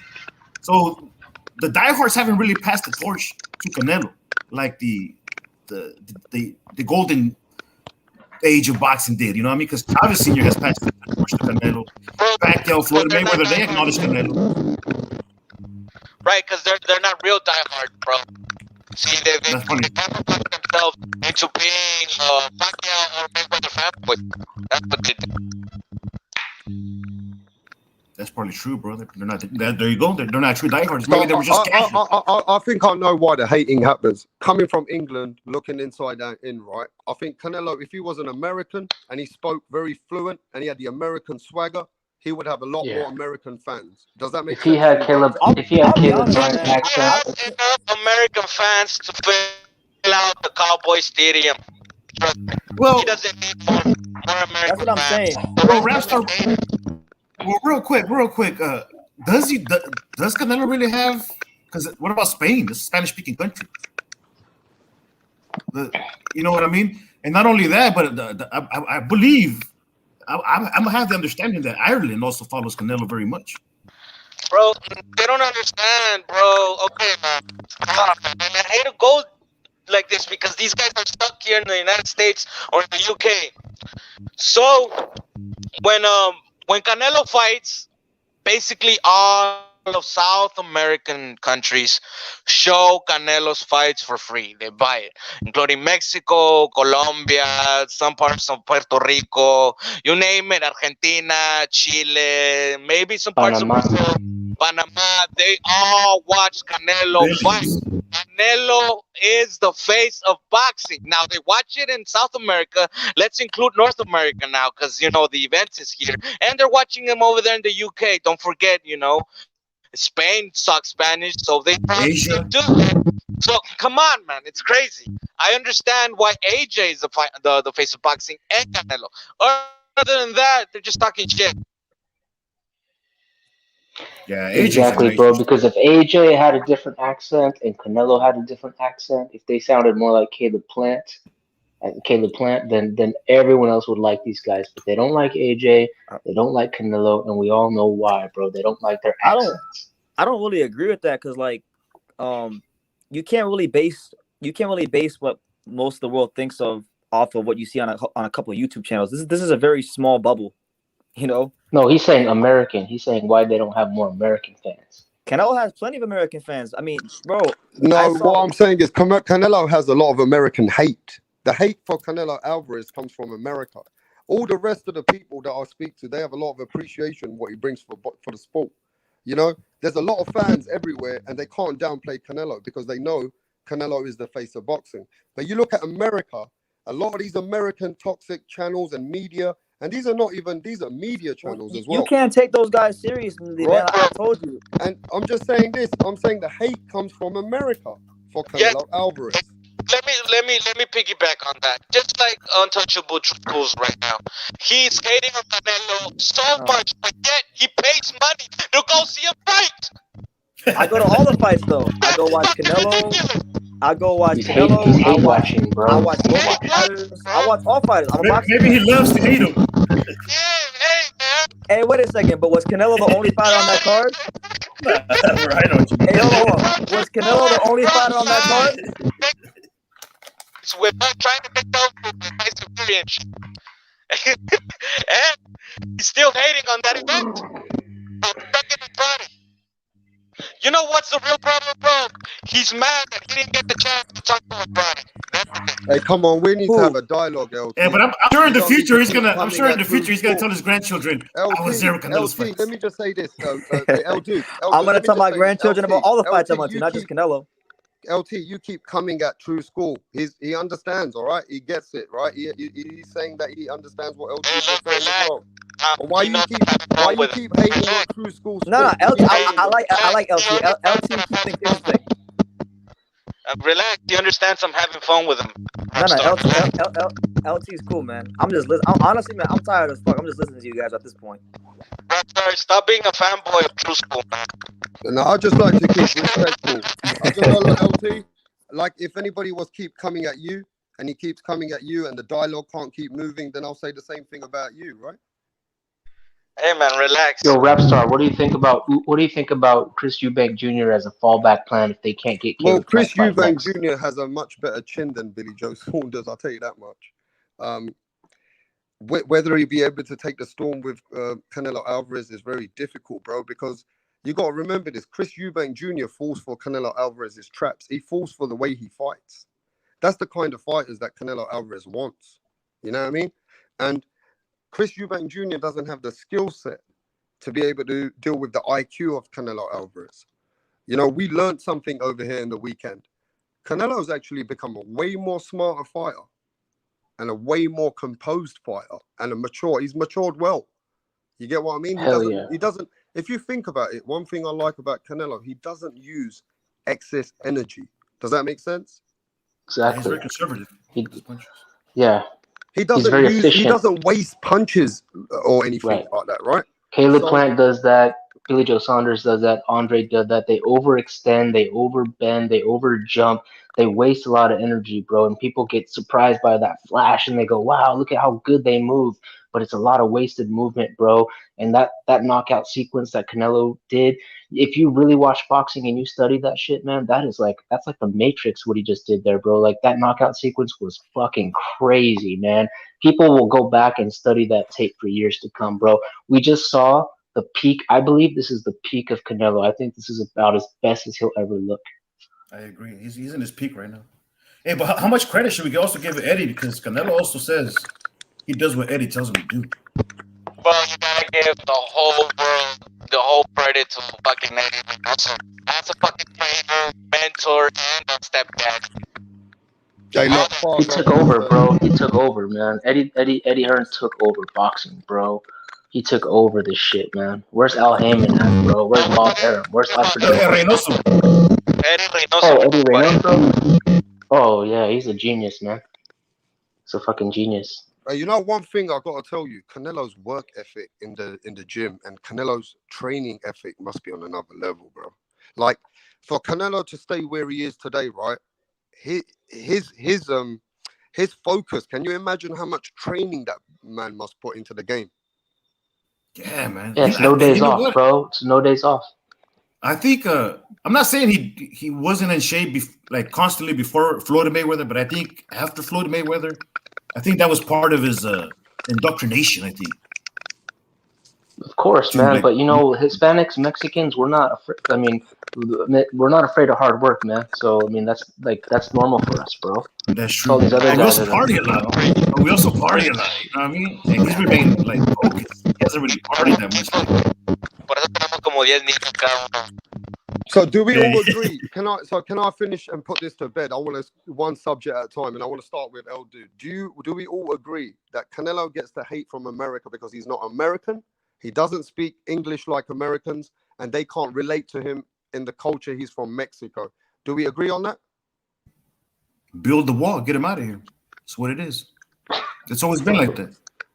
Honestly, I mean, LT, do you agree with that, L Dude? That you think because he's not from America, he doesn't get the same love from the Americans? Well, it's not that he needs to get the same love. I mean, the love is already there for him, man. It's like Oscar. I mean, it's not like Julio Cesar Chavez, you know, needed the love for all Americans. He needed his fan base, and that's it. Same as Oscar de la Hoya. He didn't need all America to back him up. He just needed his fan base, and us as Mexicans, we support our fighters, and that's what always can happen. That's what will happen. That's what we've always done. So we don't need anyone else to support our fighters. We support our own. Hey, when a black fighter goes up and fight, don't expect the Mexican to show up because I didn't give up Mexican. I didn't give up black people. Bro, you sound like a bitch. Your audio is fucked. Oh man, my bad. Hey, you know what else is a problem too? Well, I don't know if it's a problem, but a lot of people don't realize this, bro. Imagine you were purple and like you didn't like being purple, but your nickname was fucking Purple, and everywhere you went, people just called you, hey, there's Purple, that's Purple.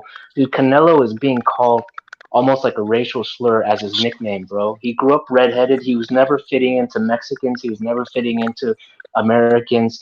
He's been called fucking Canelo. That means cinnamon, bro. They're calling him that because of his fucking hair color, bro. No, he did fit in, man. Don't lie either, bro. He did fit in as Mexicans. I'm sorry, man. Do I sound better now? That's not what the whole backstory this whole week was all about, bro. They were all talking about that, how he was. No, it's not that he didn't fit in. It was the bully. He was bullied and all that stuff. Yeah. But bullying, He's but called bullying is not Canelo, necessarily. No, yeah, but imagine called Gordito. Bro, I call you Negrito, Gordito, Canelo. No, you nah, still nah, accept nah. it. up, bro? No, that's because you don't still understand accept the it. Mexican culture, bro. Yeah, there you go. You don't know. Look, I'm That's not what gonna I'm lie El to you, dude. bro. Hey, Look, listen, can I just say look, this? bro. LT, Oh, LT, can I say this? It seems like Canelo is a very delicate conversation, and I'm gonna tell you why. Saul. Eddie calls him Saul, bro. He doesn't call him Let me Canelo. tell you, Canelo Alvarez, whenever you start talking too much about Canelo Alvarez or you start hyping him up, he's got a lot of haters. Like you can see on my panel today, everybody hasn't come here to celebrate Canelo and his win. You get what I'm saying? And normally I'll talk about in general boxing, I'll have all kinds of people here, right? So it just seems to me Canelo is not loved or not even, you know what I mean? Not even respected in the boxing world by everybody. Maybe, I don't know why. I'm just trying to work out why they hate on him so much. well, like I said, sorry, my microphone was fucked up. Let me try to go through this again. Look, man, as we Mexican fighters, look, Julio Cesar Chavez didn't need the whole American, to respect them. He just needed his fan base to show up, and support him, and we did. Just like Oscar de la Hoya, he just needed his fan base to show up and support him, and we did. Just like Canelo doesn't need all of America to support him. He doesn't. He just needs his fan base to show up and support him, and we did. With record numbers. So who gives a fuck if they support him or not? You know what I mean? Just like True School, he doesn't support him, but he's gonna go and watch him. Same as that. Canelo wins, we still win. Easy as that, bro. But the weird thing is, like when Michael Jordan was in his prime, when Tiger Woods was in his prime, Wayne Gretzky, all these greats of their sports, everyone was like recognizing that we're witnessing greatness. But a lot of these guys, they don't want to admit that when they see Canelo, bro. They don't want to put him in that category. I mean, you know what I mean? Normally a fighter like Canelo standards and he's winning and he's trying to achieve some greatness.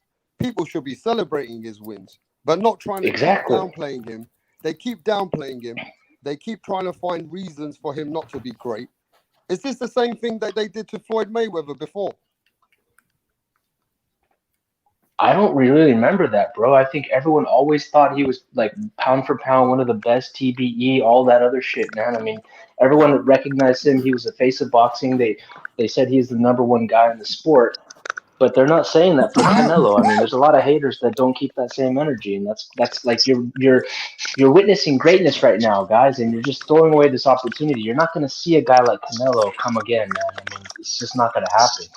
Rapstar, when Lennox Lewis was the face of boxing, did you guys feel that there was any type of hate towards Lennox Lewis from America? I mean, Lennox Lewis got hate from everywhere because he got hate because, he was claiming he was Jamaican. Then he fought for Canada instead of England in the Olympics. So England kind of was upset with him. Then he came back to reside and fought for England after, he was a dual citizenship. And then England were like, he wasn't really a real British. But in America, he, whether he got hate or not, he achieved greatness. So he took it from Americans, you know what I'm saying? He took the respect from Americans. But I just feel like with Canelo Alvarez, man, whether you guys kind of can see it, is that with Canelo Alvarez, they don't accept him or they don't relate with him. Maybe because he just doesn't speak properly and he comes from Mexico. He's a hardcore Mexican. I think it is because he's not, he's not westernized. He's not in, he doesn't do the bling bling. You don't see him in his Lamborghinis. I just think man. Americans like fighters. ESPN is to blame too, man. I think ESPN is partly to blame for this, man, because they've kept him out of the pound for pound rankings. They haven't really hyped him up because he's not in their stable. But they always had Floyd Mayweather always as like one of the best of all time and so forth, but you don't really see that same energy. So I think ESPN is partly to blame for this, bro. Yeah, but you know something? Mayweather got hated a lot too. I think when Mayweather was in his position, that's why I asked you this question. Mayweather always got hated. If you think about it, they always found ways to degrade Mayweather.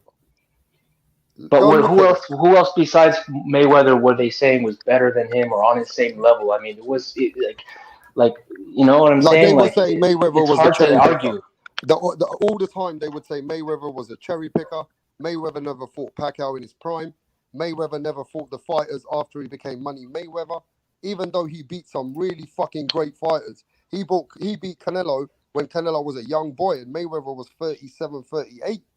Mayweather was still fighting credible people, but they said, Mayweather was cherry picking. So they did the same thing to Mayweather, bro. Towards the end of his career, they called him a cherry picker. You know what I'm saying? Yeah, they forgot about his earlier fights. Let me tell you how much hate he got.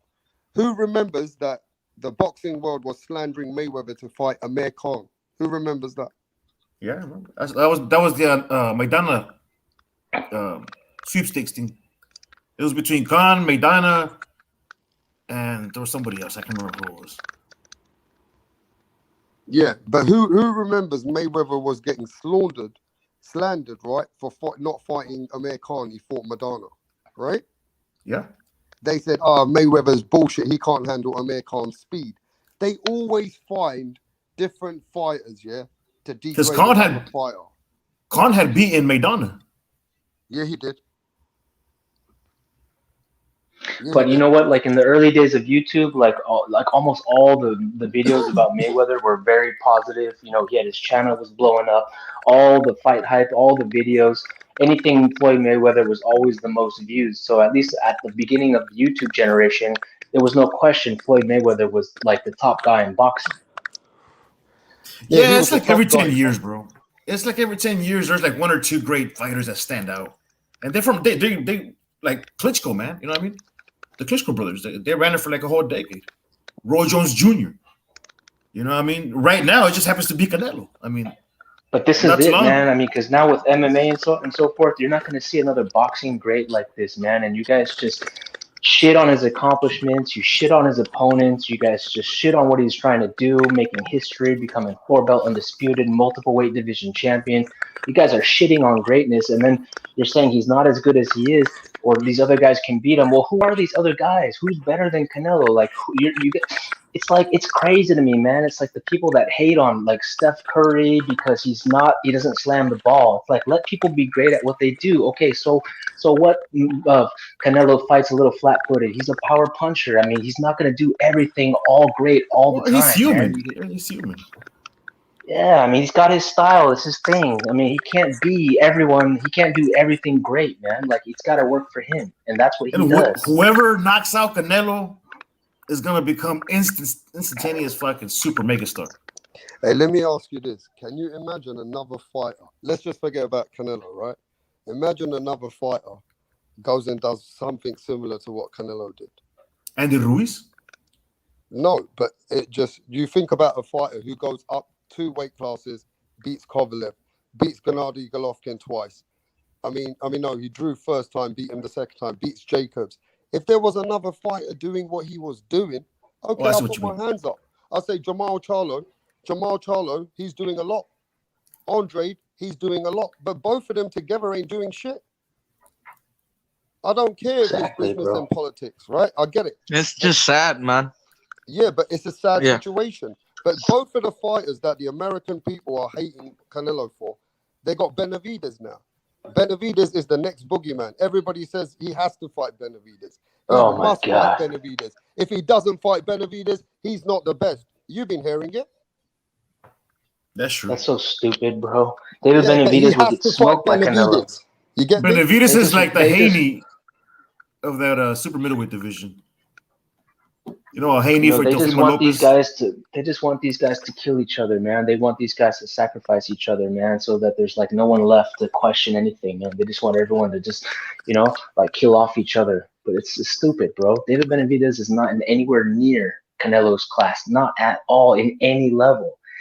Canelo made everyone else in this division twice or 3 times as rich as they would have been, bro. He gave everyone a gift. It's like a rising tide raises all the boats, bro. Like, he stepped on the scene, everyone got a bump, everyone got a boost. Hey, we got other brothers in the building. We got Jashawn Brown and we got D Calico. What's going on, bros? What's up, Calico? Yo, what's going on? What's up, everybody? What's up, Jashawn? What's good, Rapstar?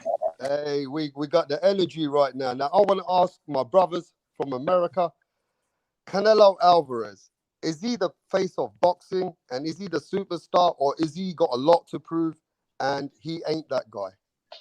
Tell the truth, man. No, let them speak, my brothers. He the face of boxing. He definitely the face of boxing. But what's there it is. There's the butt already there. What's brother man talking? That was just talking, saying that Mayweather wasn't hated at all. I mean, that's a lie. That's a flat out lie. Mayweather. No one was saying he wasn't hated, but it was like he was clear he was the number one guy in boxing, bro. There's still people out here who don't think Canelo is the face of boxing. They don't think he's number one pound for pound. It's like crazy to me. Well, Mayweather, it was without a doubt that he was number one pound for pound. I mean, you couldn't question that. So yeah, and he was the most hated. He was the most hated ever. With Canelo, I mean, he's not. It's arguable. You can put other guys ahead of him on the pound for pound list.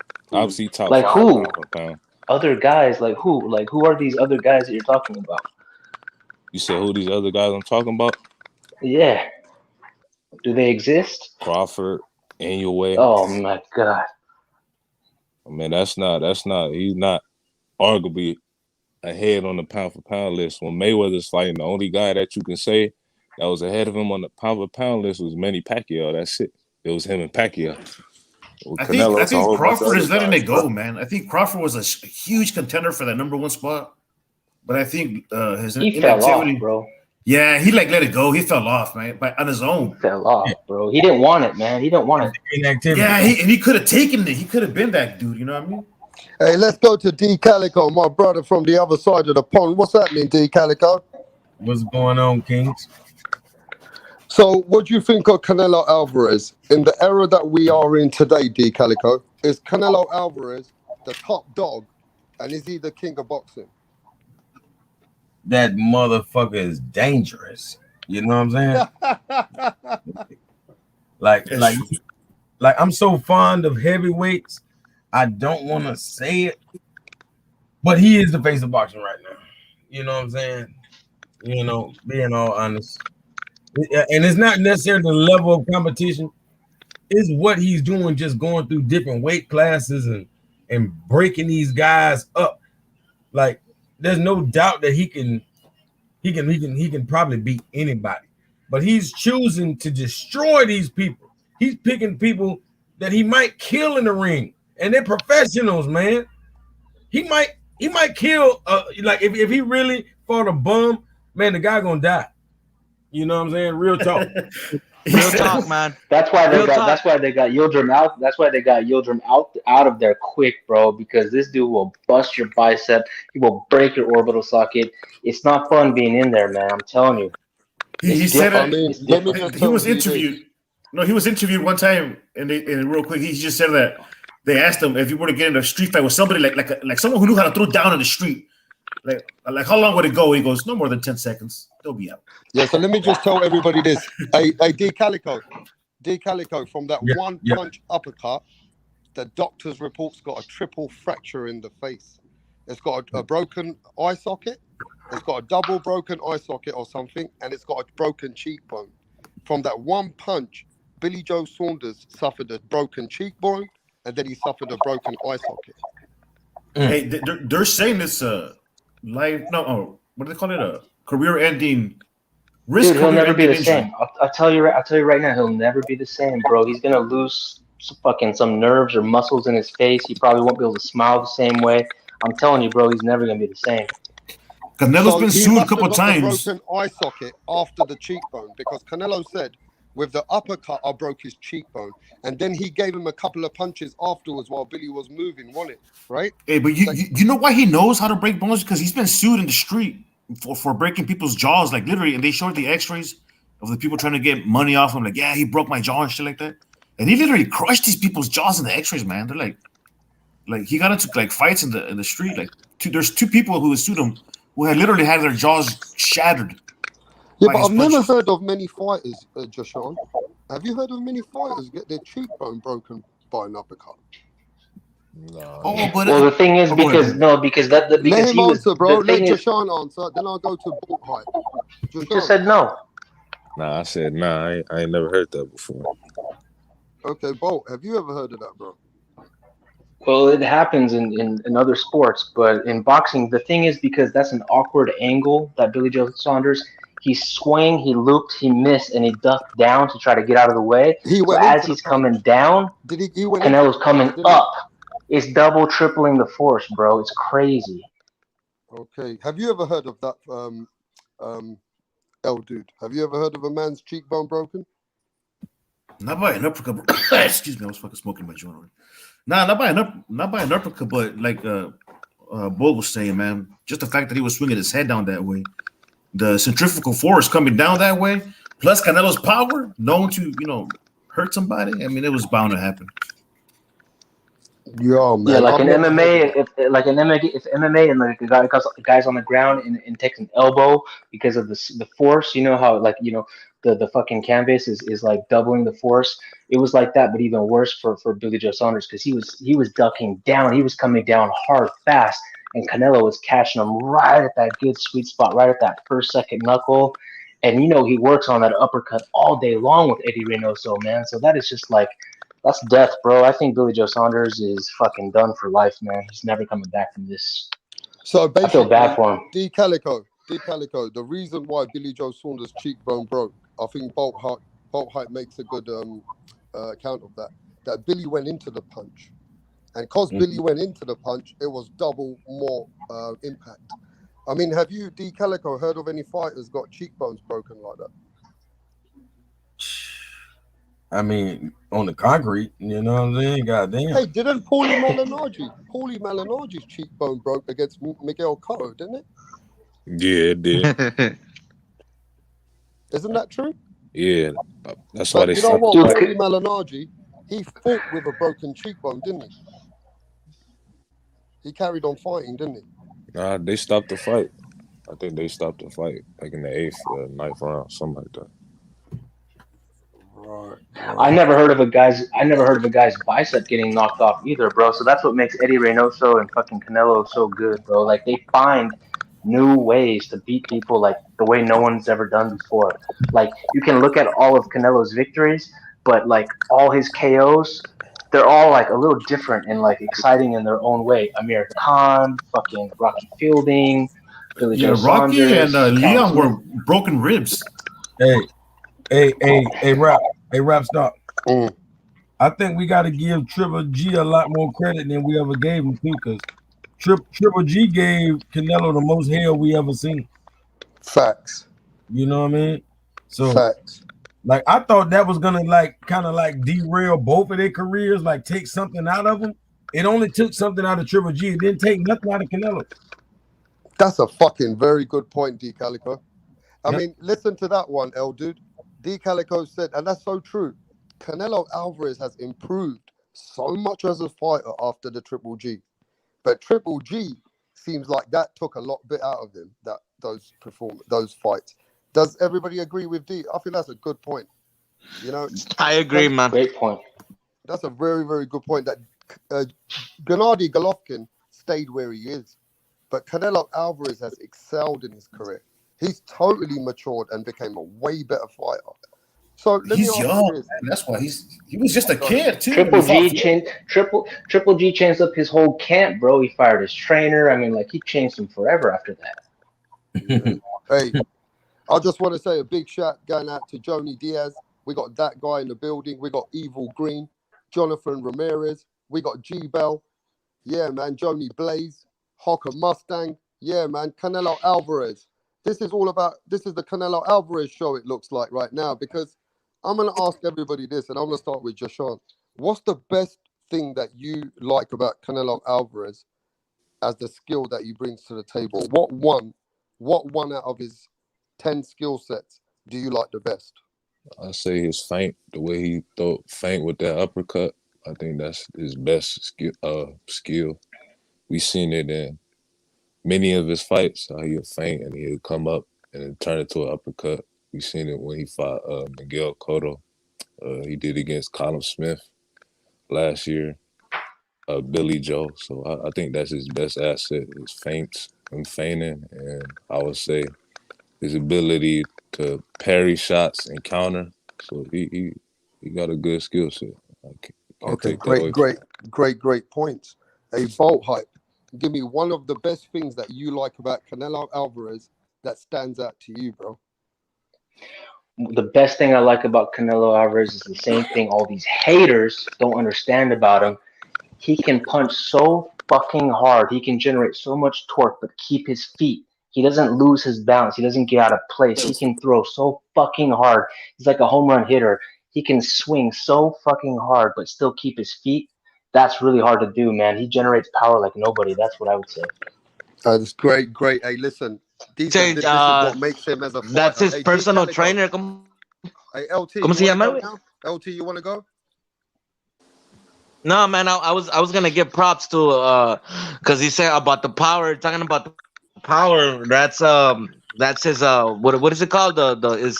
His physique trainer or his physical trainer. ¿Cómo se llama? Mauri. ¿Cómo se llama el vato? Can't remember his name, man. Yeah. Mauri, ¿verdad? Yeah, I know what you're talking about. No sé. So this is what I'm going to say before I move it on. I love Canelo Alvarez's granite chin. Yeah, that's what I was going to get at. Yeah. Canelo Alvarez's granite chin is on hell yeah, level. bro. Let me tell you something.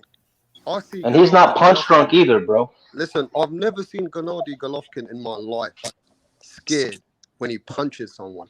When he punched Canelo with his best shot, I see his eyes open. He thought to himself, I've got a fucking ghost in front of me. Let me tell you, Canelo Alvarez's granite chin is what beat him because what won him the Gennady Golovkin fight. You get me? In defense to Gennady Golovkin, Eddie Reynoso did tell Canelo in that second fight, because you can't knock him out, kid. You can't knock him out. Give it up. Just fight him on the outside. Hey, Rap Stop. I don't know, man. Yeah, go on, D Calico, it's you. What's the best thing you like about Canelo Alvarez? His best trait is, compared to anybody in boxing. I can't think of nobody in boxing that can truly, dish it out and take it the way he can. You know what I'm saying? Like anybody can dish it out. Because Billy Joe Saunders was dishing it out. I just, couldn't believe Canelo just ate that shit up like Jello and gave him more than he could handle. You feel me? Like being able to take the punishment and give it, there's nobody better. That's what makes him the best. Okay, Dude, we haven't heard from you, bro. What's the best thing out of Canelo Alvarez? Man, I will say the fact that he could back it up, bro. Because, boxers can punch. They got pivots, angles. Canelo guy, he's not the best at doing all that, bro. But he could back it up. When he faces you in the ring of boxing, at the end of the day, when you talk shit, you hate him, or he has some personal problem, or it's just business in the ring of boxing, he backs it up. At the end of the day, he backs it up, bro. And that's like what I want to see. Someone who is not going to, coward quit, you know what I mean? Or he's going to find a way, man. And you saw with Billy Joe Saunders, those fourth, fifth round. Canelo had to adjust, and he adjusted properly. Just like so you like his composure. You like Canelo Alvarez's demeanor and composure. That's what I would say if I was sum it up, yes. Like how There's one more thing that people forgot to say. It's his read and reaction time, bro. He can diagnose and see what's happening and react so fucking fast because he's seen everything. He's like a boxing computer, bro. Like when he reads it, he knows exactly how far to move back and how fast to counter. Like it's crazy. Hey, I'm gonna be honest with you. We haven't heard from you, LT. Bro, and bro, just going back to that subject, bro. I totally understand when Canelo talks about Demetrius Andrade as being a boring fighter. You're talking about a guy that's seen a lot of boxing through his life, studies boxing, and is the best. You know what I mean? I'm pretty sure that when he sees that Andrade, he says, "Man, that's a boring ass fight, bro. Let me change the channel." You know what I mean? I agree with him. You're not gonna learn what anything is his by best? watching Andrade, bro. But what is his best attribute? Just to me, no homo. That would be his balls, man. You know what I mean? When he says, "I'm gonna get you in the ring and I'm gonna fuck you up," he does it. Plain and simple. Yeah, bro. So really and truly, right? Canelo seems to have a lot of assets. The good thing about Canelo Alvarez right now as a fighter, where he's improved, he's good at fucking nearly everything. You get me? Great jab, granite chin, composure, balance. He's got all these things going for him. At the end of the day, right?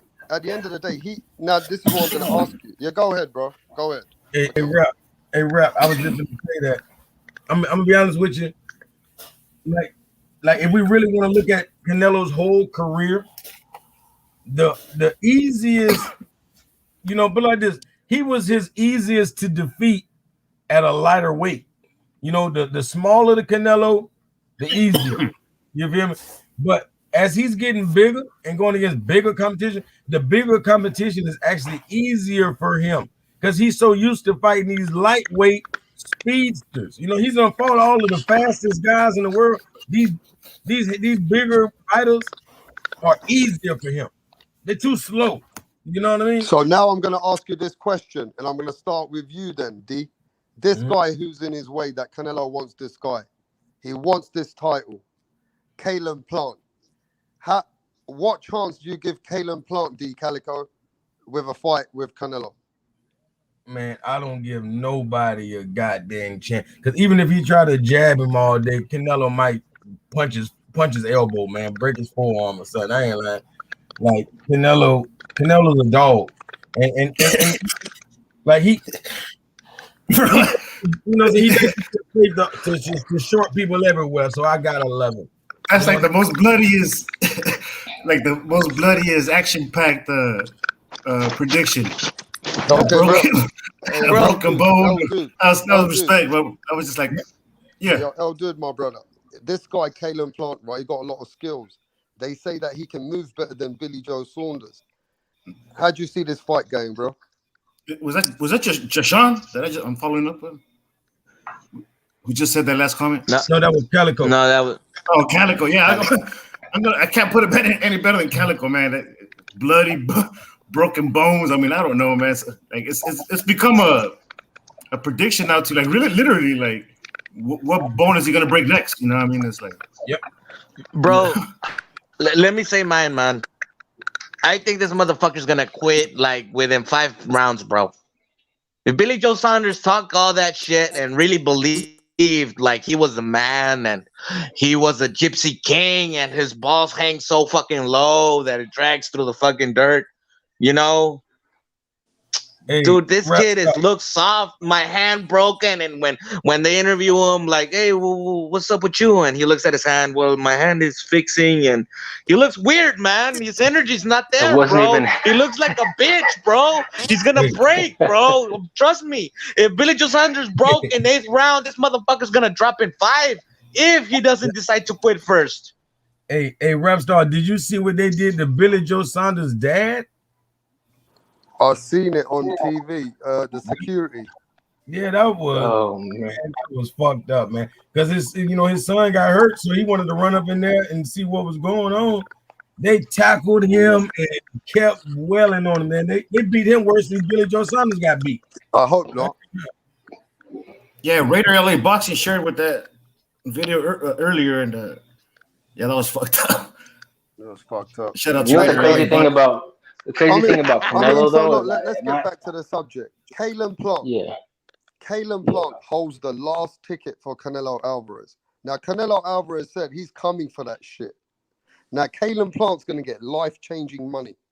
He's going to make money for his grandchildren. This is going to be life-changing money. He has to take the fight. You know what I mean? He has to. What are you in it for, man? You're in it for fucking making money. So why wouldn't you, bro? Like, he'd be stupid not to take the fight. But he's going to get some life-changing injuries. Now, the main question is, I want to ask Jashawn Brown. Jashawn Brown, does Caleb Plant do more than Billy Joe Saunders, or does he get beat more convincingly? Nah, he does more. Oh my god, bro. He does more. He a better fighter than Billy Joe. Bro, he's way less experienced than fucking Billy Joe, bro. Why can't you just let the man speak, bro? Go ahead. He's better defensively. He's better movement. He got less experience, but he's the better fighter, so that can make up for it. But I still think that Canelo, he'll win the fight, but Caleb Plant is a better fighter than Billy Joe. Okay, bro. So let me just say this: you think he'll be a little bit more competitive but you think Canelo will override him and just deal with him? Yeah, basically. Okay, LT. Will Caleb Plant bro, be more competitive than Billy Joe Saunders?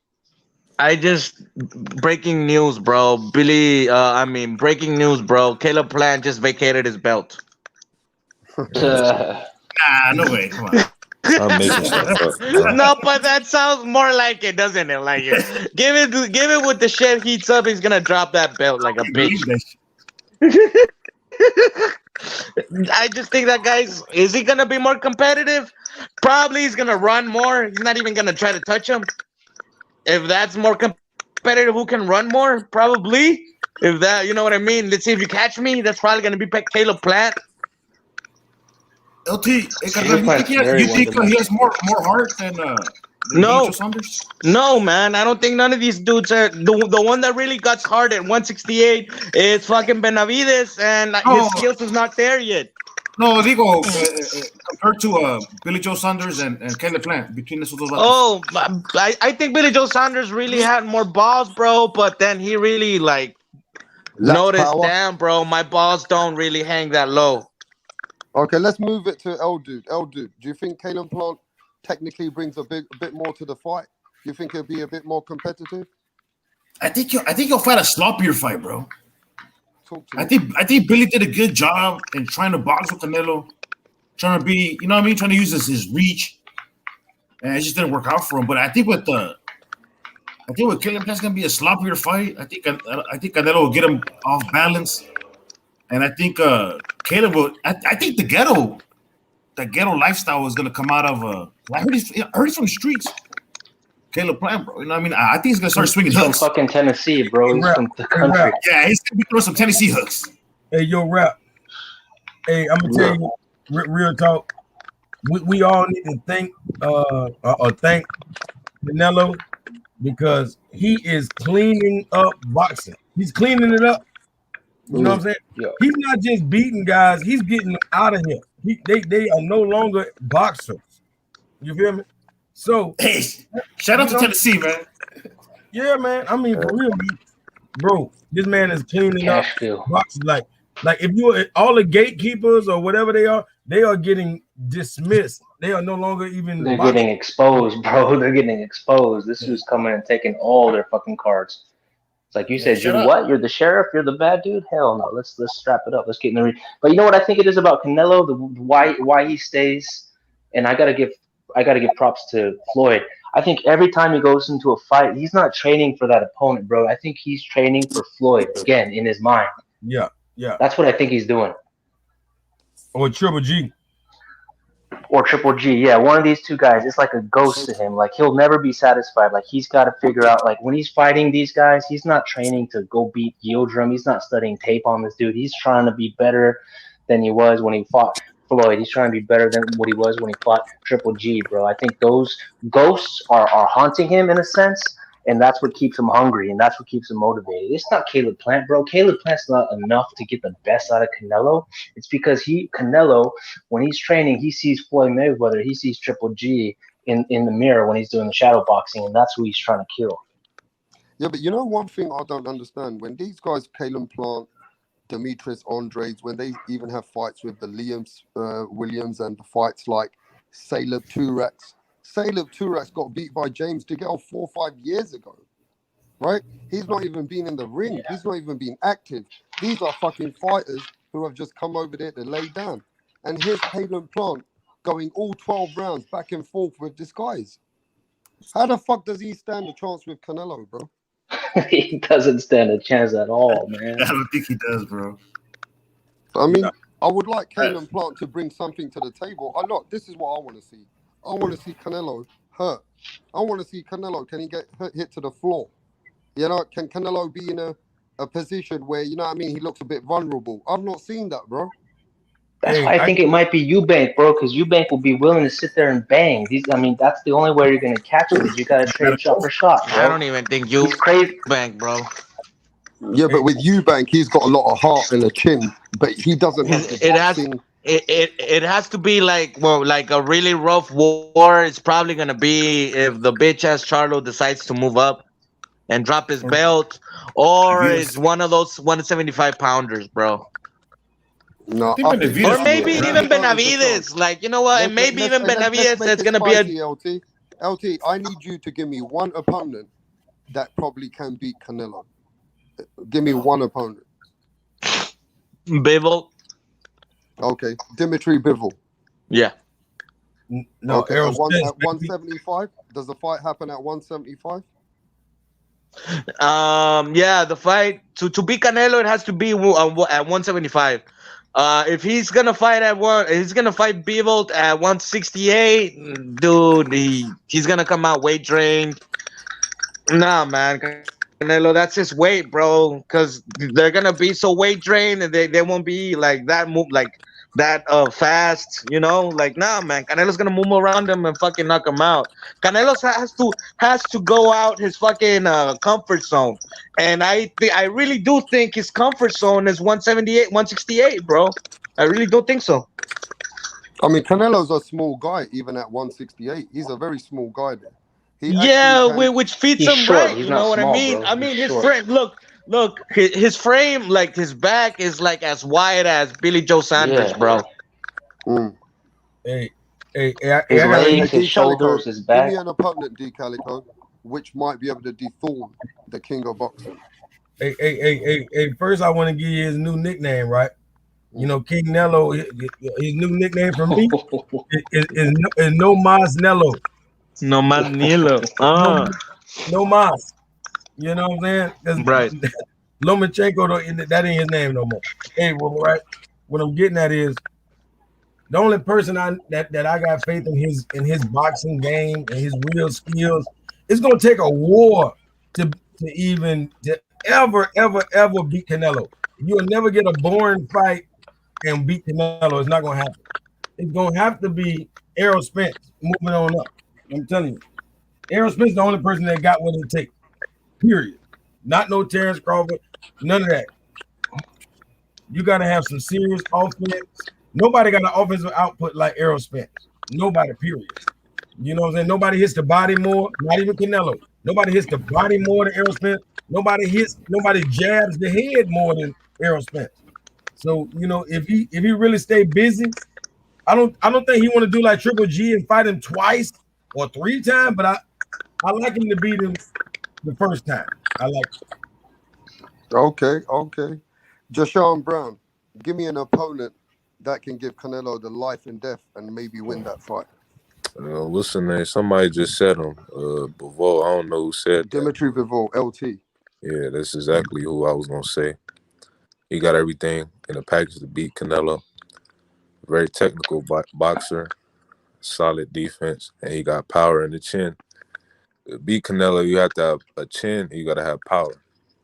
You got to be able to push him back.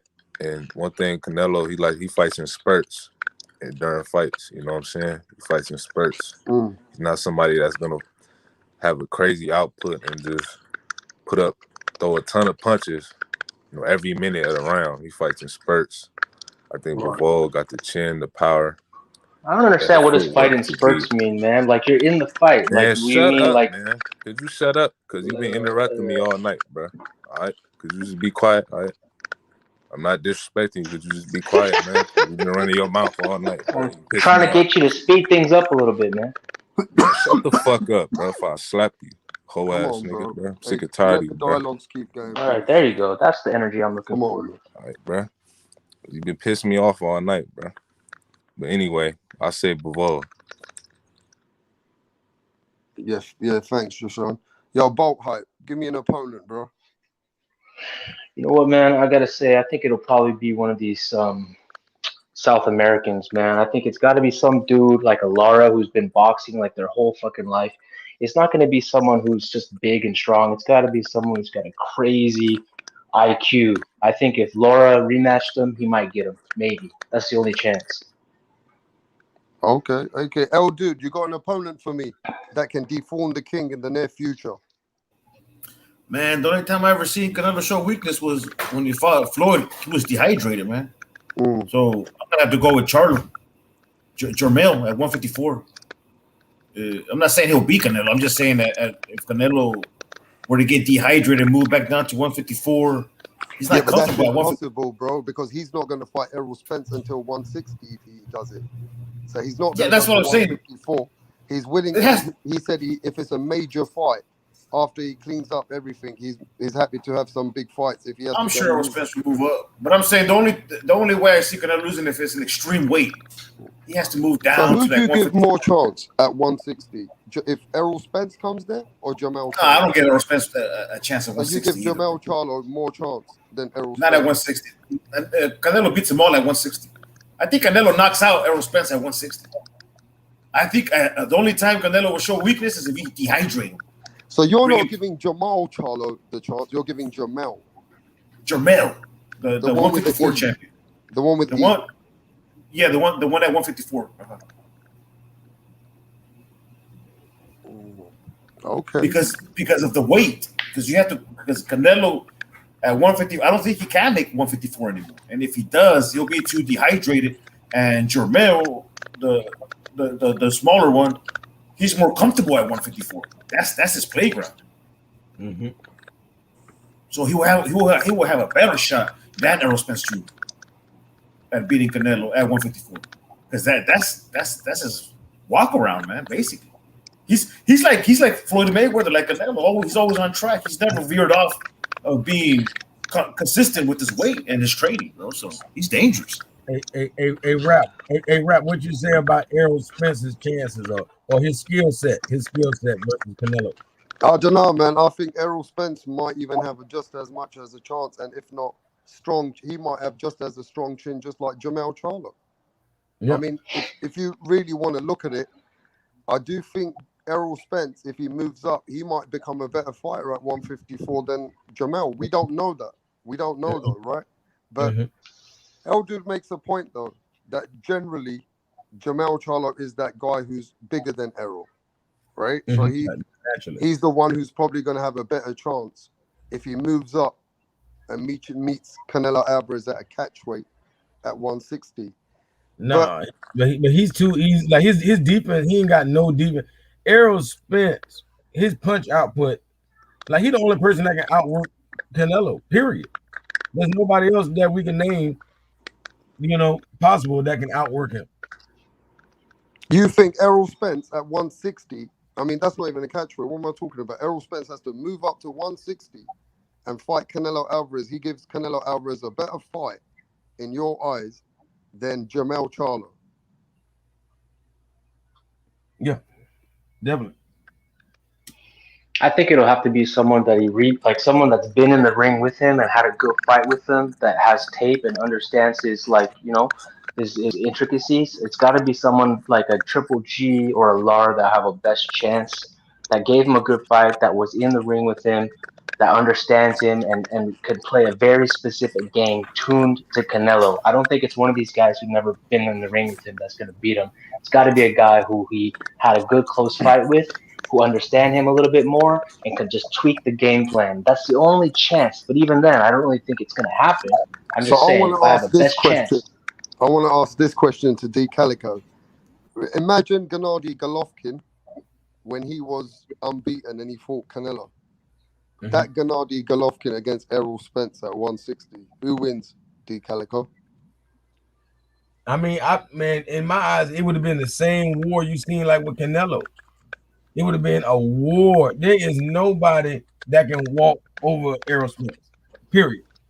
He will fight Tyson Fury, and it would be a war. I'm being honest with you, because he's not gonna lay down. He's not that type of fighter. He's a real fighter, not and a boxer. He's a fighter and a boxer. It's hard to find. You know what I mean? Like, he showed us that he'll fight. We thought he was just a boxer until he fought Sean Porter. You know what I mean? This man will fight as well as box. And you know what I mean? That jab and period, the way he attacks the body, ain't nobody in boxing doing what he do. And that's just going by the numbers. If we go by the numbers, there's nobody putting out what Errol Spence puts out. And that's what you're going to have to do. Because we're talking about boxing. He doesn't have to knock Canelo out the win. I don't see Errol Spence quitting ever. That's that Texas in him.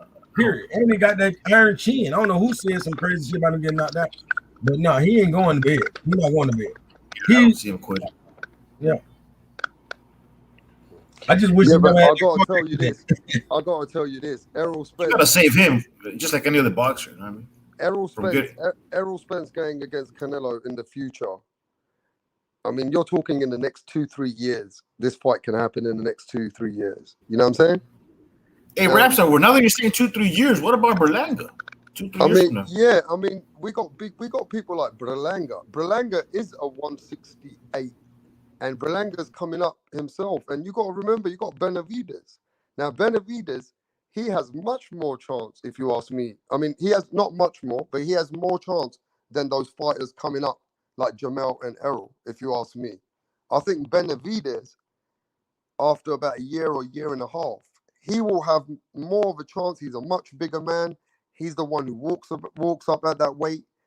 I mean, yeah, that's the guy I'm going to say. I think Benavidez in the near future, he could give Canelo Alvarez some problems. But if you guys think there's any other names like Berlanga, feel free to tell me. Well, let me ask you guys a question.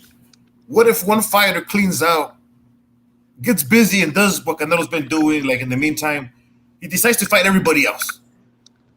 And he becomes the guy who cleans pretty much everybody else and deserves a shot against Canelo. Who do you think will be that guy that can clean out the division before facing Canelo? Who stands out in 2-3 years from now? Who would beat all of them? Who would beat Andrade, Charlo? Who else is out there? GGG.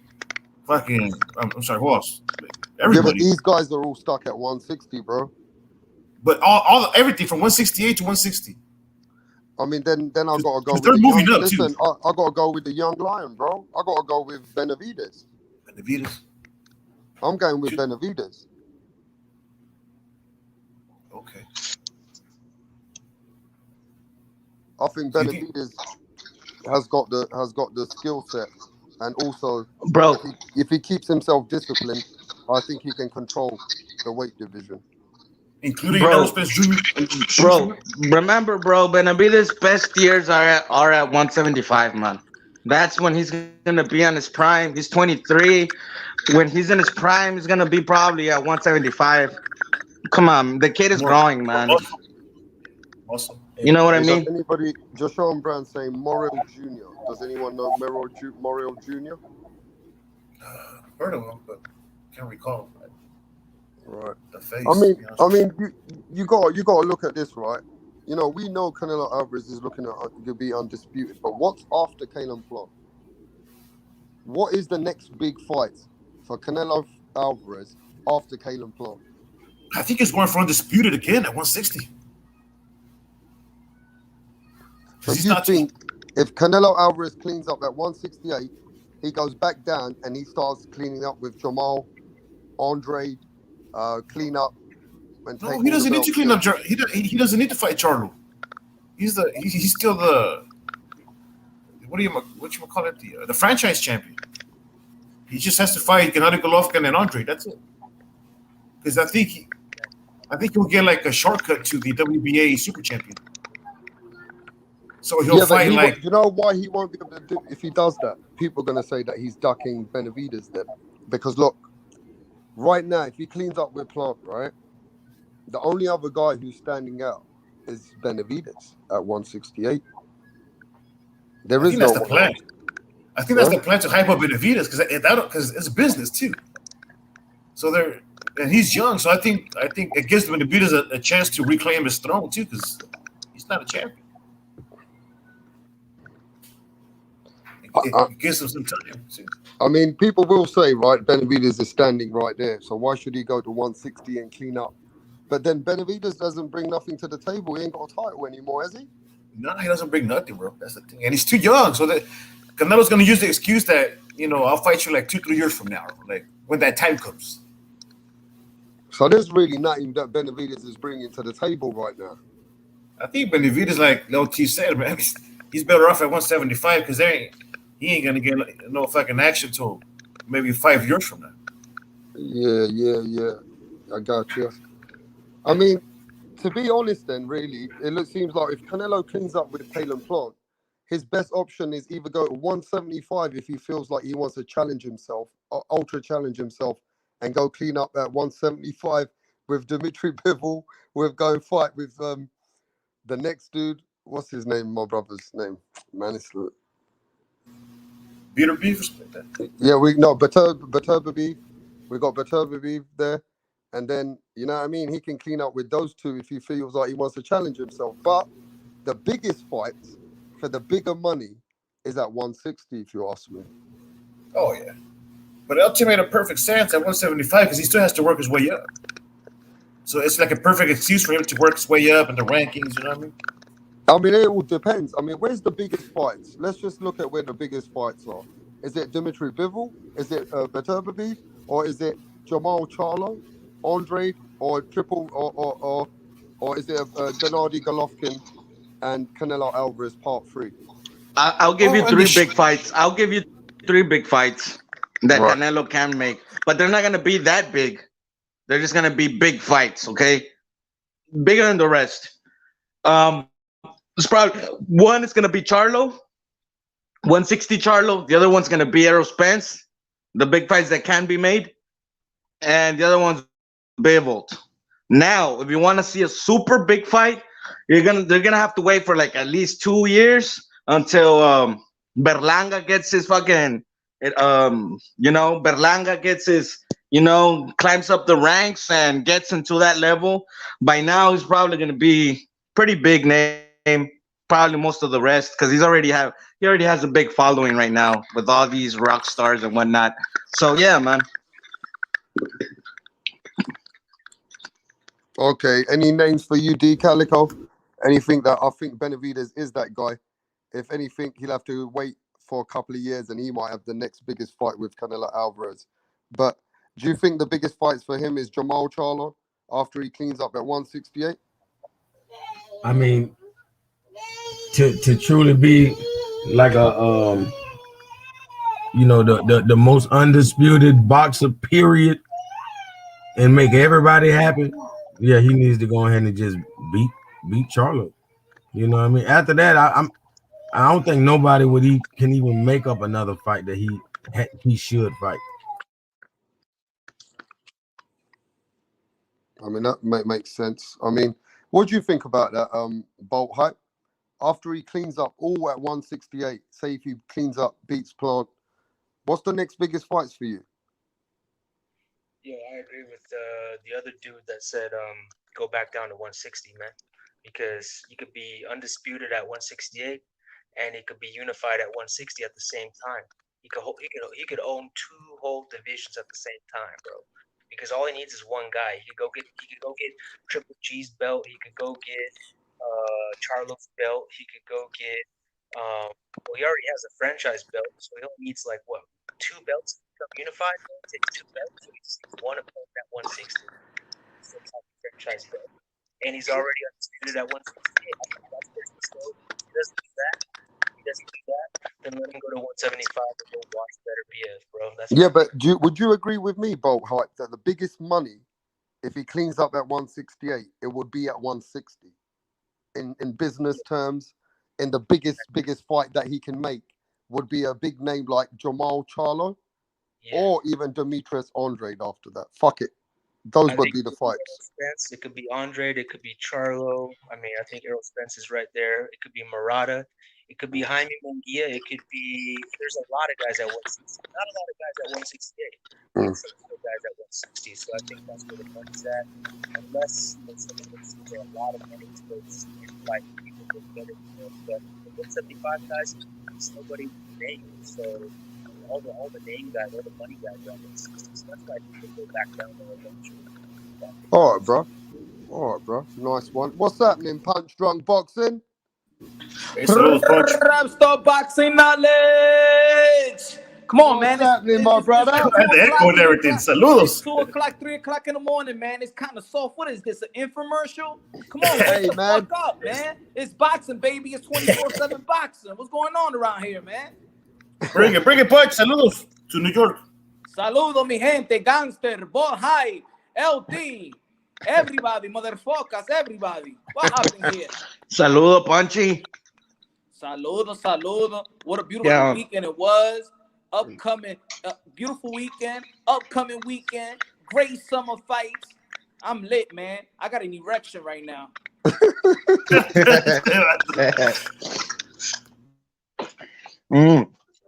Who's fighting this week, man? No, I don't first, know. hey, wait. Before he tells us who's fighting, I want him to know what he thinks about Canelo Alvarez with what's going on in the situation. Punch drunk boxing. What do you think about all the people hating on Canelo Alvarez, or people saying that, you know what, we don't give a fuck. He avoided Andrade. We don't give a fuck. He avoided Jermell Charlo. We don't give a fuck. At the end of the day, he needs to fight these kind of fighters before we give him his dues. What you got to say about these kind of people, bro? Man, look, Canelo Alvarez. Look, I understand, man. Greatness is not a natural. It's not natural. You know what I'm saying? Greatness. People are not. You know what Canelo was doing is only right now one man doing it. So it's not relatable. So when for certain people, if you're not a humble person, what's not relatable to you, you don't understand this. So you're going downplay it, degrade it, disrespect it because you just don't understand what Canelo Alvarez is doing. 4 division world champions, resume up to par, walking Hall of Famer. Have fought 3 times in the span of 5 months. Have unified the titles. 2 of those 3 fights, he unified the titles. He's going to fight in September. That's going to be 4 fights. And ain't even past 12 months yet. Canelo Alvarez is doing what you need to do as a leading man in boxing, as the cash cow in boxing. He's a gym rat. And even if you want to be a fan that likes to say, well, I like the fighters of back in the days and they, you know what I'm saying, they used to fight a lot. Well, Canelo Alvarez, check. Whoa, he's fighting the best. He's fighting champions. Well, check. Like, Canelo Alvarez is doing everything. The opposite of what you're frustrated about. Canelo Alvarez has answered to the bell, and he's a person now everybody got to follow suit. He has raised the bar in this era, and this is why he raised it so much that the other guys in this era can't hold a candle.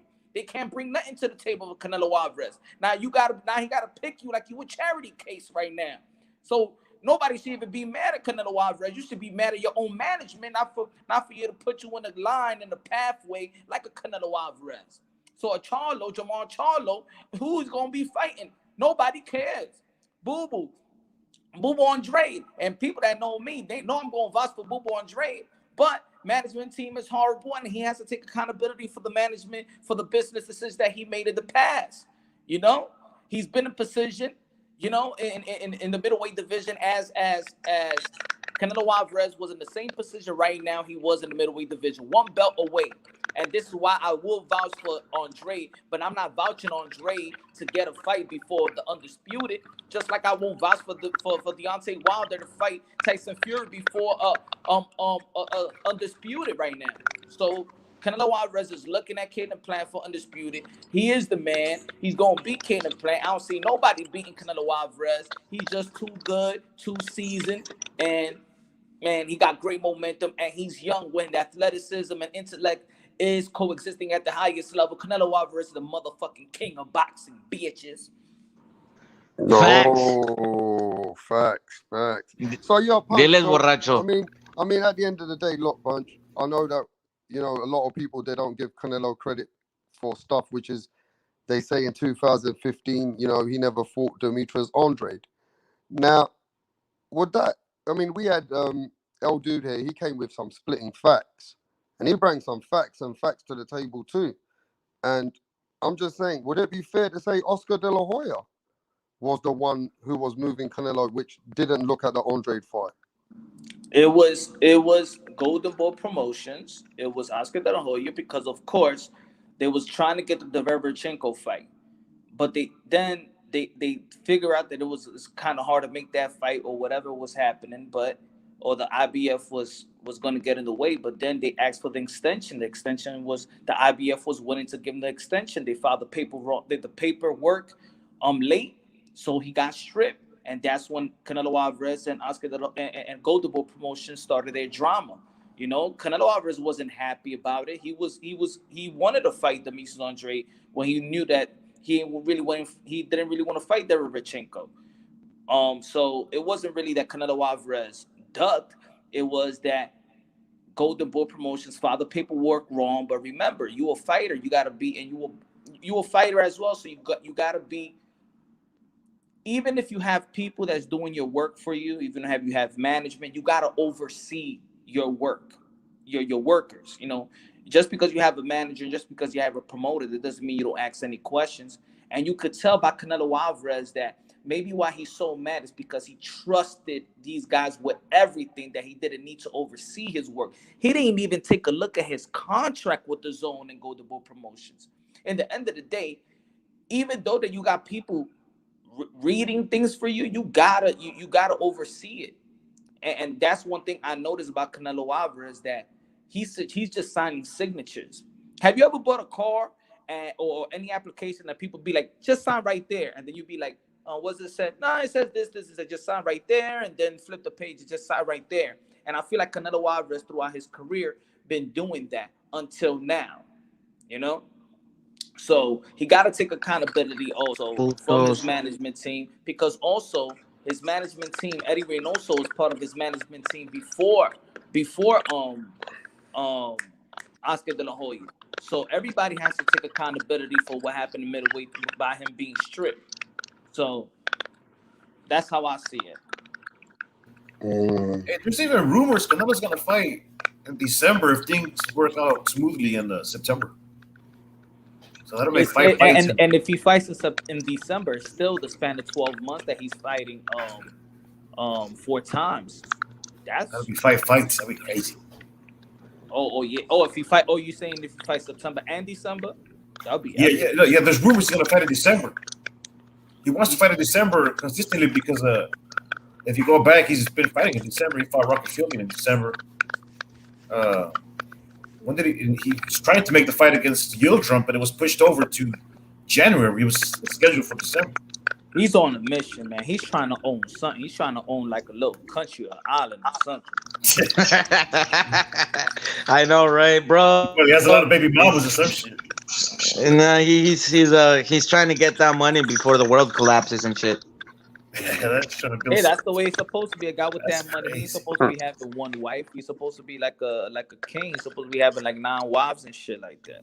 Right. You know, the funny thing is, I want to say this to Punch. Funny thing is, right, I opened this panel today to celebrate Canelo's win and recognize that, you know, Canelo's put the face of boxing back to boxing, shown us that the sport is alive.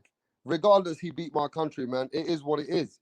But I can't take away from what Canelo's bringing for the sport, just with Eddie Hearn. You know, Eddie Hearn, all respect to Eddie Hearn for what he's bringing for the sport with Canelo Alvarez with this event. 73,000 people came out in Errol Spence's town. When Errol Spence fought Mikey Garcia, there was no pandemic. How many tickets did they sell, Punch? I don't know, man. I'm look, they've been forging. I'm gonna be like, ain't no hate, but this is just the truth. They've been forging Errol Spence numbers since he fought Leonard Bundu, when they said that he ranked that it was 6 million viewed when it was the Olympics that was playing. You know, so they've been trying to forge his numbers. PBC, look, if PBC does a pay-per-view event, they're gonna say that it sold 250,000. All of them, 250,000. It's like, it's not even accurate. It's forging every number. You could tell in that building it was 73,000. We didn't even need to count. We know that it was packed. Yeah, he sold 73,000 in a pandemic by himself in Errol's own city, in the biggest city in America, Texas, and wherever the Arlington, the big stadium they got there. I want to say and Kello was and Spence was one of those 73,000. So yeah, if he's the big face of boxing, you can't deny that. Is it because he gets that hate in America or gets that toxic little bit of hate? Is because he's not from America. He's not born in America. He doesn't speak like an American. Or is it that he's a Mexican? What is it? Canelo Alvarez overwhelmingly don't get hate. I mean, if people gonna stay stuck on the YTBC, then yeah, you're gonna think that the hate overwhelms the positive. But he gets hated just like every great athlete, but he gets way more love than anything. You saw it in Dallas. You know, you're gonna see it in New York, you're gonna see it in California, you're gonna see it in Mexico. If he goes to the UK, he probably gonna have more fans than the UK fighter that he's gonna fight. Yeah, I mean, at the end of the day, he's got a lot of love, but I'm saying it's only a certain amount of American kind of a people or whatever we see from the outside in who don't give Canelo his Don't credit. sugarcoat it. The racist channels. Don't sugarcoat it. The racist channels. We all know. We all know YTBC. We know who they are. Yeah, so there's so many kind of racist channels out there who don't give this man his credit, yeah, because at the end of the day, they don't relate with him as a culture because he's from Mexico. You get what I'm saying? Yeah, But because he's Latino. That's it. They hate on Latino. That's saying they jealous and people are envious of other cultures and how they support their own. It's not really about. Matter of fact, it's not really about Latinos. Just there's other cultures that know how to overwhelmingly support one another. You understand what I'm trying to say? If it's Earl Spence and this is his town, it's supposed to be 73,000 for Earl Spence, right?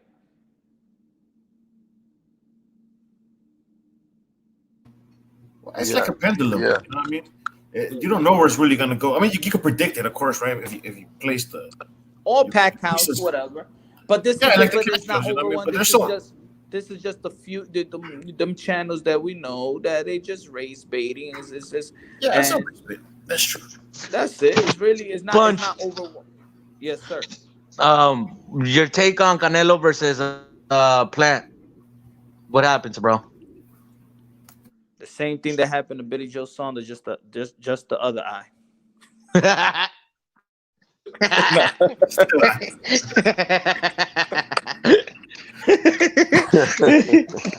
Probably his chin or some shit, or his. I think Canelo. Probably Plant's gonna break his hand on Canelo's face or something. Yeah, I think. Yeah, it's just Canelo is just too. Yo, I'll tell you, Caleb Plant should have fought him. Caleb Plant should have fought him in December when he had the chance, because now Canelo is just too seasoned now. He's too seasoned now. Yeah, he's the face of boxing right now. You know what I mean? Like every couple of Billy Joe Saunders, bro. Those two guys don't bring anything different to the table. It's all the same fighter, basically. So we're just gonna see the repeat if we see Caleb Plant, we see Boo Boo Andrade. This is Billy Joe Saunders. They're all the same people. They're all the same guy. Yeah, they got similar styles. Right now, just Canelo, he's the face of boxing. That's what I was trying to say. You know what I mean? Yeah, but you know the funny thing is, I never got to finish. Hey, no, listen, but just a few years back, I mean, it's just like you were saying about the hate. I mean, I'm pretty sure like everybody had a little bit of hate when it was the Manny Pacquiao, the face of boxing. They, the Filipino had it. When it was Floyd had it. When it was Prince Hassim. You know what I mean? Everybody, whoever is the face of boxing, whatever country they belong to, they're gonna get some type of criticism, bro. It's just the way the haters roll and shit. You know what I mean? Mentality that these guys don't have, that have just been born here, privileged, and so forth. They don't know what it's like to live life. Yeah, I think that boxing is great overall. It's great overall when you do have this elite cash cow fighter that people respect. And of course, somebody's gonna be like, "What about Floyd Mayweather?" But yeah, Floyd Mayweather was Floyd Mayweather and Manny Pacquiao. So Manny Pacquiao was the good guy that everybody loved and respected. He was a cash cow. In boxing, if you have a cash cow that everybody loves, Mike Tyson, Sugar Ray Leonard, Oscar De La Hoya, the world of boxing gonna live on. So with Canelo Alvarez being respected and loved around the world, and he's not hated, is good. You know what I'm saying? You're gonna have to have one of those leading men in boxing. Anthony Joshua, is a leading man as well. It could be the last of the dying breed because now all these kids want to get into MMA, man. Now Dana White is going in the UFC, so this could be the last generation. I can't hear you much, bro. You gotta speak up, bro. Yeah, Bold, you can barely hear you. We can hear you. My fucking shit's dying. I'm just saying, man, it could be the last of a dying breed because these guys are all going to MMA. Like, you're not going to see another Canelo who's going to be a face of boxing like this. Like, this is the last of it, guys. Like, we got to enjoy it while we have it. There's this kid that trains that I seen him. I don't even know his name, but he trains at Eddie Reynoso's gym once in a while. This kid, you remember El Dude que lo han enseñado ahí? Like, he's ranked right now like number 2 on the United States and his age division. and he's already training with Reynoso, man. I think that guy is the future. Hey, let me ask you guys this. Punch, because you weren't here for this question. If Canelo cleans up 168 and becomes undisputed, what's his next big fucking adventure fight? Because you understand boxing behind the scenes, right? What would be Canelo's biggest money fight after that? Biggest money fight? Or where would you think he would go? Like, what direction do you think he goes if he becomes undisputed at 168? Where do you think he goes next? I do think he'll take a break. I do think he'll take a break, and I think he'll do something outside of boxing. Big, like something big. Whatever is in another sport, the soccer team, something is gonna be big. I think that his next move won't have to be about accomplishing a belt. Somebody has to really entice him. Somebody really has to get him to the point where you get him under his skin enough to really come at you. But I don't see nobody until David Benavidez could rank him some two good wins and talk a lot of stuff, or maybe like a year and a half or 2 years, Edgar Berlanga work his way up. I don't see I don't see nobody enticing him really. Jamal Crawford. I'm sorry. Jamal Charlo. I think he got a chance if he moves up quick enough. Demetrius Andrade did. I mean, he's doing the right. I mean, in my opinion, I feel like he did the right thing for himself. You know. So I don't know. To be honest, I don't know. I think it's gonna have to be David Benavidez or maybe a year and a half with Edgar Berlanga if he moves. Wow. So Canelo has really separated himself that much that we can't even see all the A-class fighters really giving him the hardest time. It's he's because in a league of his own right now, bro. It's because the A-class fighters are another division, bro. To be honest, Crawford is in another division. Errol Spence is another division. You know, Even Jermell. Even if he goes Jermell, yeah. Even if he goes to 175, but Beterbiev and Bivol, they ain't even known in America like a Berlanga. Remember, Bivol was in the undercard. He was not even a co-main event in his last fight.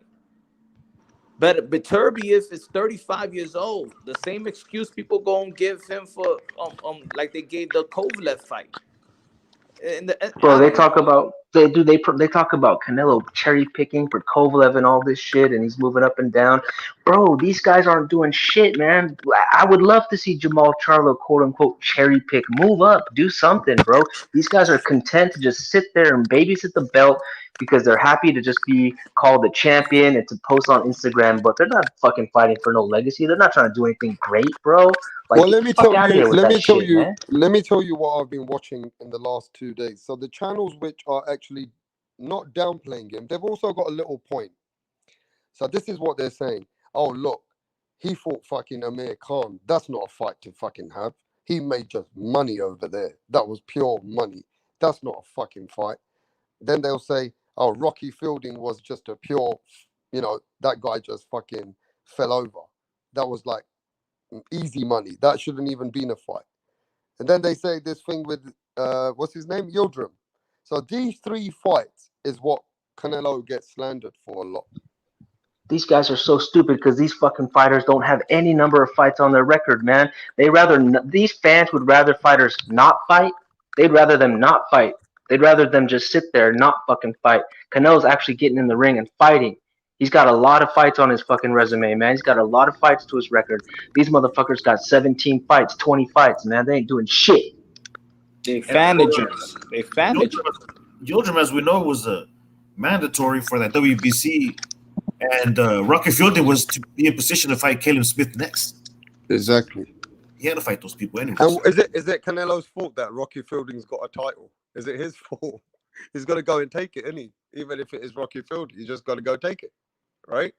So these motherfuckers with their cherry I'm just picking asking narrative, this, man. At least he's right? out there fucking What putting I'm it on the asking line. is, Jermell Charlo and neither Andrade has really got any names on their resume where they can argue and say, "Well, look who we've been fighting." Now let me ask you. Okay, let me ask this a question for Rapstar on the panel.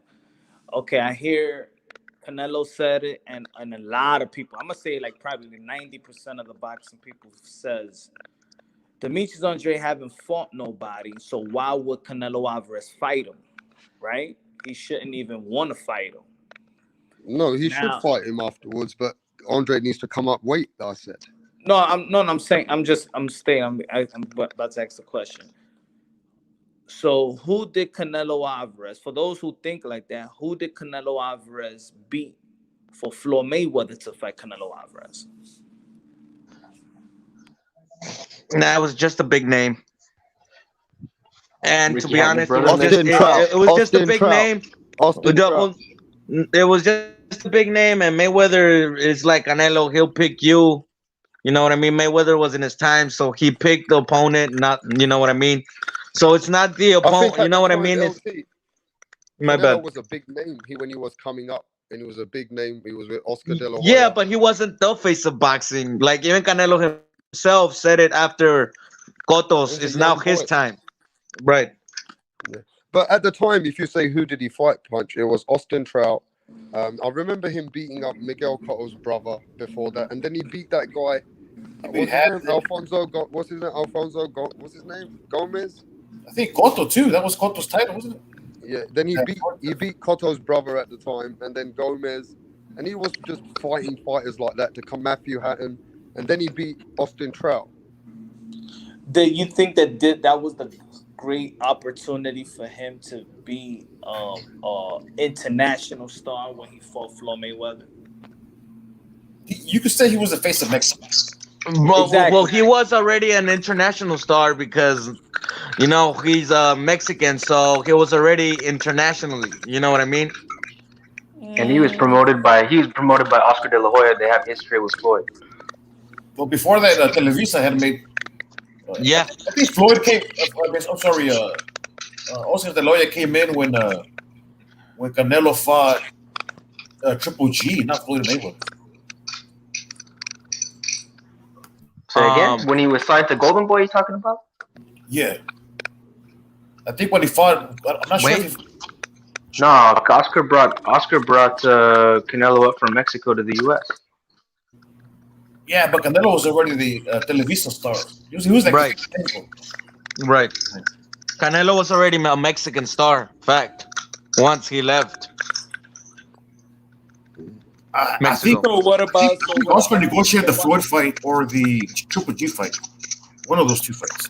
But okay, bro, fucking Canelo did learn more from Floyd Mayweather. He learned more from Floyd than anyone in the fucking TMT stable, bro. No one in fucking Floyd Mayweather's gym has learned more from Floyd than Canelo has, man, from one fucking fight. What does that tell you?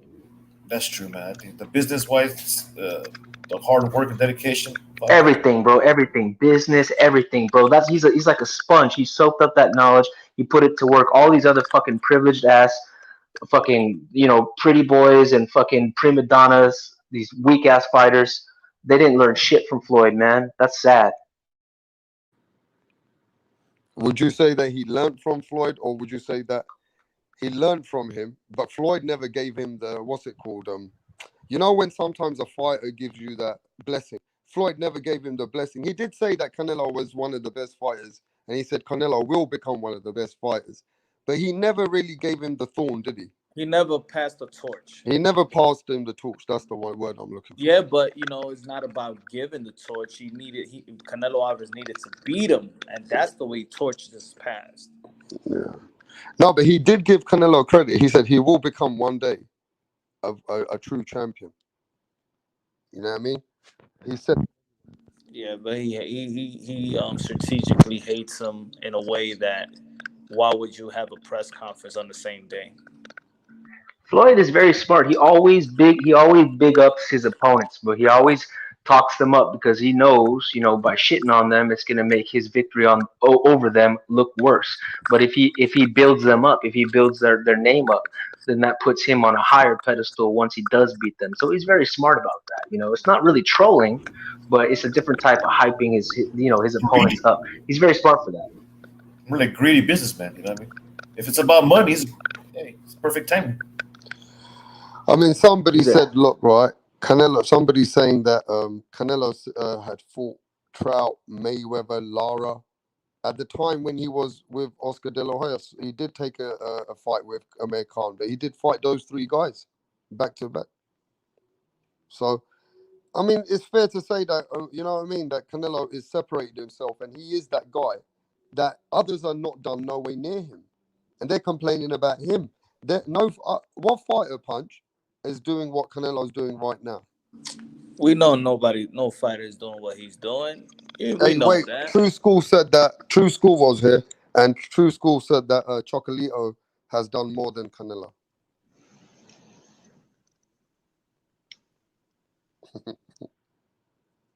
Maybe True School's my boy, and I understand the frustration. I understand the Demetrius Andrade Canelo frustration. I understand it, but don't worry, True School. You know better than that, my brother. You know better than that.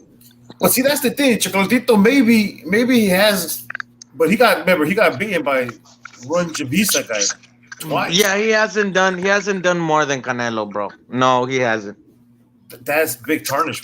No ha agarrado más campeonatos que Canelo, güey. That's a fact. The scary part is that Canelo is 30. 30 he's walking into his second half of his career if he wanted to. 30. Can you imagine if he wants to fight to the age of 36? Yeah, he's going to continue for quite a while. Can you imagine? And it's not, and you can look at it. It's not like he's taking punishment. Bro, he's had a lot of fucking fights, bro. He's had a lot of fights. Bro, I wanted to touch this subject, bro, but I keep on forgetting, bro. Bro, the fucking amount of light that brings just training with Canelo and Eddie Reynoso on his gym, bro. Like right now, bro, like Oscar Valdez was being like the broadcaster. What is it? What does it mean? Los que están ahí entrevistando, ¿cómo se llama? Commentator. Yeah, Oscar Valdez was the commentator for TV Azteca, right next to Eric Morales, Marco and Barrera, bro, and Julio Cesar Chavez, bro. It's just fucking crazy, bro. You know what I mean? Hell yeah, that's good for Oscar Valdez, bro. Yeah, I know, bro. Like he's like amongst that ranks, and you know what I mean? Like, okay, so I need your help, everyone. Me being a British guy, this is my third British fighter who's had a broken eye socket. Right? I don't know what it is with us British guys right now, but some of us, like the Kell Brook, Daniel Dubois, Billy Joe Saunders, once their eye socket went, it was done. Right? But let me ask you this, Punch. Triple G, dude. Let me tell Punch this, because Punch was talking to me about this one day, and I'm going to go to you, El dude. This wasn't an eye socket. This is a triple fracture. This is a cheekbone fracture. This is a double fracture on the eye as well. So this is bro. That's like a car accident, bro. That's like Errol Spence car accident, bro. That's bad. We gotta check Canelo's gloves first, and then I'll get back to you. But Punch, right? To make weights. Do you think we've had some people analyze the punch? Do you think Billy Joe Saunders went into the punch? That's why the cheekbone got broken. That was a hit. The way that he went was very awkward. No trainer would tell you to square up and bend down like that. He just squared up, bent down to the side. Very amateuristic of him to do that. And he got caught him being awkward. That's it. You know what I'm saying? And Canelo Alvarez was well balanced. He countered that because that was a counter shot. And he stayed balanced. He stayed poised. He torqued it with his hip. And that's it. All she wrote. Yeah, but Punch, look at the man's face. His cheeks come out. His like cheekbones off. Then you can see his eye sockets broke, right? So this must have been a couple of punches. It wasn't You just trying a to say that he uppercut. had a dent? You trying to say that he had a dented face and there's the proof? I'm trying to say, look at the man's face. He's got a broken eye socket and he's got a broken cheek.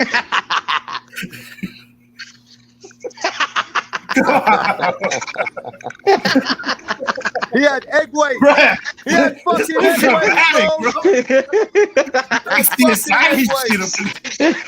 I want to see the fucking glove.